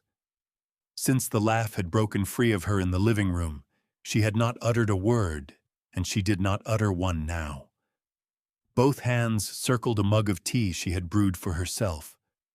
She studied the tabletop, while Calvin and I worked through the practical questions in the measured, careful manner of men who know there is someone else in the room for whom the practical questions are not right now what matters. Calvin told Nadine, directly looking at her, not at me, that her name did not appear in the criminal complaint. He said it without softening or ceremony, because it was something she needed to know and had every right to be told without being made to ask. Nadine raised her eyes from the mug. They found mine. I held her gaze and said nothing. The complaint names Clifton and Serena, Calvin went on. The record of evidence centers on their conduct and their communications. Nadine's role, though documented, was not carried into the filing. A short pause. That was Gordon's call. Nadine's jaw shifted. Her lips pressed together. Her eyes went back to the mug. Calvin drained his coffee, collected his papers, gripped my hand in both of his. The way he had always done, it said he would reach me in the morning, and stood to go. I saw him out to the door. The night had fully taken the valley, the grove black and motionless, the porch light, laying its yellow ring across the gravel where Officer Ibarra's vehicle had sat an hour before. Calvin stopped on the porch step. "You know this isn't finished tonight," he said. Not a question. "I know," I said. "Son Clifton will have counsel by morning. Hearings to follow. A year, maybe longer, before it's all put to rest. That I know as well." Calvin looked at me for a beat with the expression he wore when something was sitting on the edge of being said. Then he said it. "What are you going to do about Nadine?" I looked toward the dark outline of the grove. "That's not a question for tonight," I said. He gave a single nod, said goodnight, and his headlights traced away down the road. I stayed on the porch long after they vanished. The valley held its silence. Somewhere deep in the grove, a nightbird called once and let the night go quiet again. The porch fixture hummed in its low, constant way, a sound so woven into the background of this house that I had ceased to register it long ago, and was only catching it now because everything louder had been removed. I went inside. Nadine had not left the kitchen table. Nothing about her position had changed. The tea in her mug had gone cold. Her eyes were on the pale mark the carafe had left on the hardwood floor that morning, the one running 18 inches against the grain in a faint, pitted channel. I pulled out the chair opposite and sat down. 45 years of kitchen tables, the two of us on either side. Over coffee and monthly bills, over 2 children's report cards, over the paperwork on 4 houses and 2 car loans, and one long and difficult conversation about her mother's deterioration that had required 3 evenings and left us both knowing something we hadn't when we started. I had seen every expression Nadine's face was capable of producing across a kitchen table. I had not seen this one before. "You kept my name off it," she said. Her voice had a stripped, abraded quality, the voice of someone who has come through a passage the language around her was not designed to map. "Yes," I said. Why, the honest answer took time to locate. It was tangled up in things I had no proper words for yet, in what 45 years actually means in the distance between a person's single worst act and the full measure of who they are in the night. She had knelt at our bedside and pressed her forehead to the back of my hand in the moment that morning, when she had looked at me through the aftermath on the kitchen floor and made the one remaining choice that still carried any weight. "'Cause you stopped," I said. Nadine closed her eyes. "That's all," she said. "That's everything," I said. She opened her eyes and looked at me across the kitchen table. And I looked back at her, and another minute moved through the clock on the wall, and the porch light kept its low hum outside, and the nightbird in the orange grove stayed quiet. Then she rose, carried her mug to the sink, rinsed it out, and placed it in the drying rack. She switched off the kitchen light. She passed me on her way to the stairs without slowing down, and I listened to her footsteps climb and the bedroom door opening, and then the particular silence of a house where everyone who had anything to say has already said it. I sat by myself in the darkened kitchen for a while. Then I turned the light back on because sitting in the dark had begun to feel like something I was choosing, rather than something that was simply happening to me. And I was finished making that kind of choice. I brewed myself a cup of coffee. Real coffee, not chamomile, the first cup I had made for myself at night in 2 weeks. I sat at the table and drank it slowly while the house settled around me the way old houses do at night. The wood pulling inward against the cooling air, the floorboards murmuring to each other in small, private ways. Sometime after midnight, I went upstairs. Nadine was in bed with the lamp off. Her breathing told me she was not asleep, not the deep, unguarded rhythm of sleep, but the careful, measured breathing of a person holding still and waiting for something to pass. I changed in the dark and lay down beside her and looked up at the ceiling. The orange grove showed through the window in the moonlight. 43 trees in 2 long rows, patient and permanent, their roots running 12 feet down into the Central Valley soil. The first night I had looked at those trees and thought about building something that endured. I thought about it again now from a different angle. Nadine's hand did not move toward the center of the mattress. Neither did mine. We lay in the dark on our separate sides of a bed we had shared for 45 years, and the clock worked through the small hours.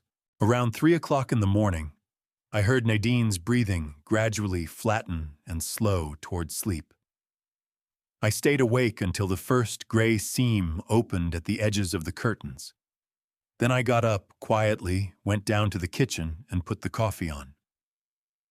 When I came back upstairs 20 minutes later to dress, I stopped in the doorway of the bedroom. Nadine was awake. She was seated on the edge of the bed, in the early gray light, hands resting in her lap, her eyes on the 2 suitcases she had already drawn from the closet and set open on the floor. She hadn't packed them yet. She was only looking at them. She didn't look up when I entered. I stood in the doorway and looked at my wife of 45 years on the edge of our bed in the gray California morning, and I held the full weight of it and said nothing. Then I went to dress in the spare room so she could have the space to do what she had already made up her mind to do. Some things required no words. Some things had been said in every form they could take in dark kitchens and night watches, and a laugh that had torn loose in a living room, and a hand that had once moved toward the center of a mattress, and then one night had not. By the time the coffee finished, I could hear her moving around upstairs. By the time the sun lifted above the eastern hills and fell across the grove, the suitcases were packed. They were standing by the bedroom door when I came up for my jacket. 2 of them, the dark green ones, Nadine had bought the year we drove through the Blue Ridge Parkway for our 35th anniversary. The ones she had packed for every trip we'd taken since. She packed them the way she packed everything, with precise, unhurried attention, as though she believed the care you put into preparing for a journey said something about how you meant to arrive. She was at the window when I came in, looking out at the grove in the morning light. Her coat was already on. Her purse sat on the chair by the door. She had done her hair the way she always did when she was going somewhere that mattered, not elaborate, just careful, the way she had always drawn the line between leaving and leaving. I took my jacket from the hook behind the door. Neither of us spoke. I put the jacket on and stood a moment with my back to her, looking at that hook where my jacket had hung for 3 weeks, and where after today it would hang with considerably more space around it. Then I went downstairs. I took up a position at the living room window and looked out at the grove. The morning was clear and cold in the way of late October in the Central Valley. The sky a hard pale blue above the tree line, the fruit on the nearest trees, just beginning to show the faint flush of color that meant another month, and they would be ready. I heard Nadine come down the stairs. I heard her set the suitcases down in the entry hall. Two separate sounds, careful and deliberate. I heard her open the coat closet and close it. I heard her lift the suitcases again. I heard her footsteps come along the hall and stop behind me. I did not turn around. Gordon. Her voice had changed from the night before. Steadier, but with something beneath the steadiness that was not calm so much as resolved, the voice of someone who has spent a long night arriving at a decision and is no longer in any negotiation with themselves about it. "I'm not going to ask you to forgive me," she said. "I know what I did. I knew it each day while I was doing it, and I know it now. And I expect I will carry that knowledge for whatever time I have remaining." She paused. "I'm going to go. That's the right thing. I understand that. I just needed you to know that I know it too." I stood at the window with my hands at my sides and looked at the orange grove and let her words find their place in the room, the way true words do when there is nothing left worth adding to them. Then I spoke. "I kept you out of what Officer Ibarra came here to do."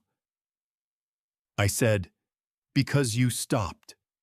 Because when it was the only moment that counted, you made the one choice that still had any worth to it." I kept my voice level the way I had kept it level through 2 weeks of chamomile tea and unsteady hands, and a performance that had cost more than I had known it would when I began. But I can't keep you out of what you already know you did. Nobody can do that for another person. I stopped. Outside, a morning bird moved through the near edge of the grove and shook loose a few leaves from the upper branches. They came down slowly, orange and gold, turning in the still air. "I'm releasing you, Nadine," I said. "Go tend to whatever brought you to that kitchen with that bottle. Go be Clifton's mother in whatever way you still can. I hope it gives you something I was not able to give you because something was clearly missing, and I did not see it in time to change it." My hands at my sides opened and closed once. "But from this day forward you are no longer my wife," I said. "And those two are no longer my children. That is not anger speaking. That is the plain truth of what took place in this house, said plainly because I am an engineer, and I have always had more use for plain truth than for dressed-up versions of it. We are finished, Nadine. We were finished the night you reached out your hand and took that bottle. The room held its quiet." Nadine did not respond at once. I heard her draw one slow, full breath, the kind a person takes when they are making sure they have enough air for what comes next. "I know," she said. 2 words. The same 2 words she had said in the dark, beside our bed, the night she knelt and pressed her forehead to the back of my hand and wept against my skin. The same 2 words, but carrying something different now. Not confession, not grief acknowledgement. The acknowledgement of a person who has looked at the full shape of a thing and stopped pretending it might still resolve into something else.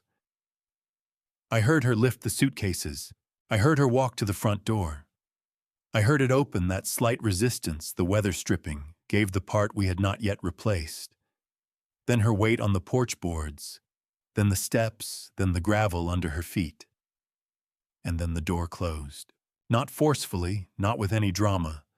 Just closed the latch, catching with the small, ordinary sound of a door doing what it was built to do. I stood at the living room window and let the silence come in around me. I looked out at the orange grove in the October morning light and thought about 45 years about how immeasurable a thing can feel from the inside of it and how compact it becomes when you find yourself at the far end looking back across it.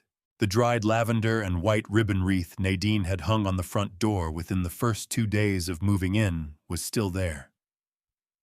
I had not thought about it until this moment. She had always done something like that in every house. Something on the door, something with her hands, within the first 48 hours, to make the place feel like it belonged to her. I looked at it through the glass for a long moment. Then I turned my eyes back to the grove. The trees held their two long rows, patient and unchanging, rooted exactly where they had always been, their roots running 12 feet down into ground that was mine, fully legally, undeniably mine, in a way it had not quite felt until this morning. I stood there and waited until I heard Nadine's car start at the far end of the drive. I stood until it pulled away. I stood until the sound of it dissolved into the valley's quiet, and there was nothing left to listen to but the morning birds moving through the grove and the old porch light that hadn't yet sensed the daylight and was still humming faintly to itself. Then I went to the kitchen, poured a cup of coffee, and sat down at the table where 45 years of ordinary life had accumulated, and I looked at the pale mark on the hardwood floor and began to consider what it meant to be alone in a house that was entirely and finally your own. I sat there until the sun had fully cleared the hills, and the grove was bright, and the stain had dried to something closer to the color of old wood than the pale, alarming thing it had been the morning before. Then I got up, rinsed the mug, and put the kettle on. I had not made chamomile for myself in 3 weeks, the last cup before the boxes were unpacked, before the wreath went on the door, before any of this had begun at the kitchen table of our previous house on a Tuesday evening. I had drunk it alone that night, because Nadine had already gone up to bed, and I had been sitting with a crossword puzzle and the quiet satisfaction of a man who believes the hard portion of his life is behind him, and the good remainder is simply what comes next. I had been wrong about that, as it turned out. I had not been wrong about the tea. The kettle came to a boil. I poured it over a chamomile bag in the green ceramic mug, the same one Nadine had carried down to my workshop every evening for 3 weeks. The same one I had swapped out dozens of times in the dark with my engineer's hands, while she stood 2 feet away, believing she was watching someone she understood. I took it to the living room and settled into the armchair by the window and looked out at the grove in the morning light. The antique clock on the far wall kept its steady beat, the one with the phoenix carved into the wood above the face, the one with the camera hidden in the phoenix's eye, that had set all of this in motion. Garrett had offered to come out and remove it once everything had settled, and I had told him to leave it where it was. I wanted to keep what it had witnessed. I held the mug in both hands and let the warmth work through my palms, and I thought about the past 3 weeks. About the morning I had driven 40 minutes north on Highway 198 with the windows down, not yet knowing what I was about to see on a laptop screen in a second-floor apartment above a dry cleaner. About the night I had lain beside Nadine in the dark, with her tears against the back of my hand, and not pulled it away. About a 9-year-old boy in dinosaur pajamas, who had looked at me through a phone screen and spoken words his father had put there. About 2 suitcases and the sound of a door doing what doors do. The tea was clean and warm and tasted exactly like itself, nothing added, nothing removed. I looked at the orange grove. 43 trees in 2 long rows. The fruit on the nearest ones just beginning to show the blush that meant they were coming ready. Another month, and the first of them would be worth picking. I had never brought in an orange grove before. That was something to learn. Lloyd would know or know someone who did. There were things about this property I had not yet worked out how to manage alone. There were things about this life I had not yet worked out how to manage alone. I had won what Calvin called the legal matter. The farm was mine.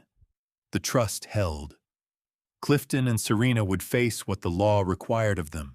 That process would take however long it took. I was not going to spend what remained of my time standing still waiting for it to conclude before I allowed myself to go forward. What I had lost was harder to put a name to. Not Nadine exactly.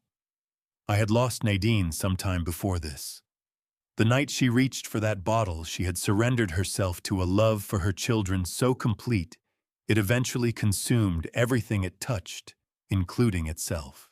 What I had lost was the story I had been telling myself about my life.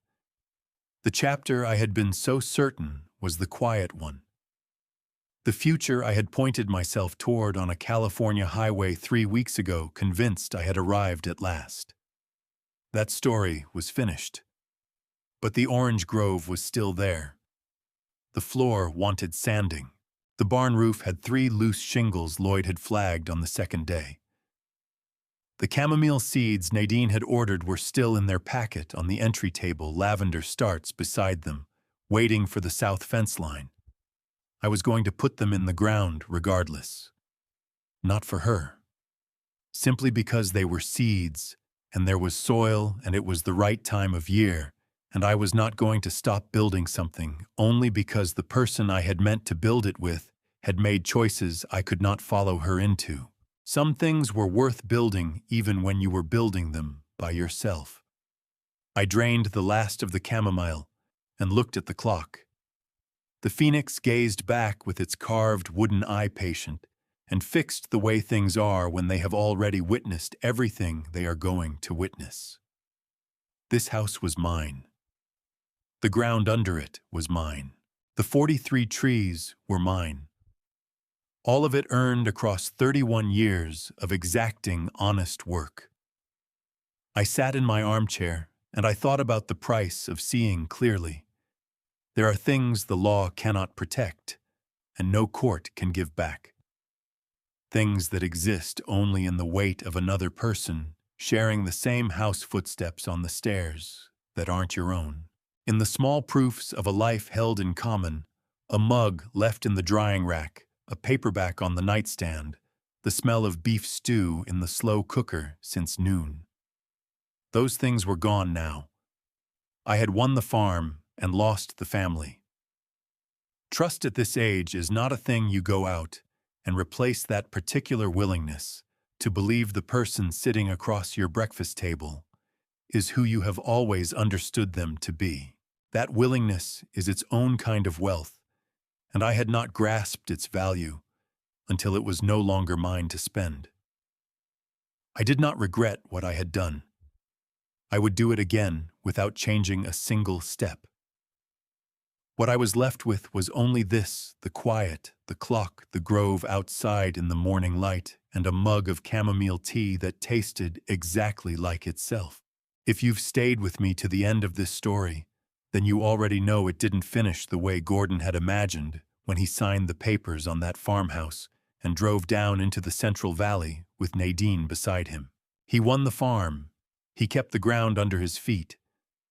But he lost the family he had spent a lifetime building, and no court document gives that back.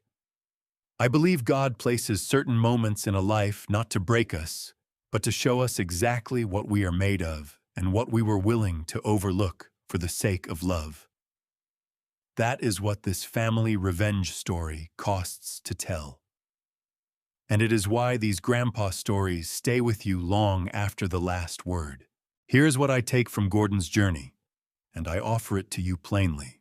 Document what matters before you need it. A quiet record kept in good times becomes your strongest voice when someone questions your mind. If someone you love is moving against you, do not confront too early. Let the full picture form. Patience is not weakness, it is the longer lever. Never confuse a person's worst act with the whole of who they are, but never let that confusion cost you your safety or your home. And this, when it is finally over, plant something anyway. The seeds do not care what happened inside the house. Neither should you. If this story moved you, I'd be grateful if you left a thought in the comments. Tell me what stayed with you. Share it with someone who might need to hear it today. And if you haven't yet, I'd be honored to have you subscribe to Calm Family Revenge so you don't miss what comes next. Thank you for sitting with me through this one. Until next time, take good care of yourself.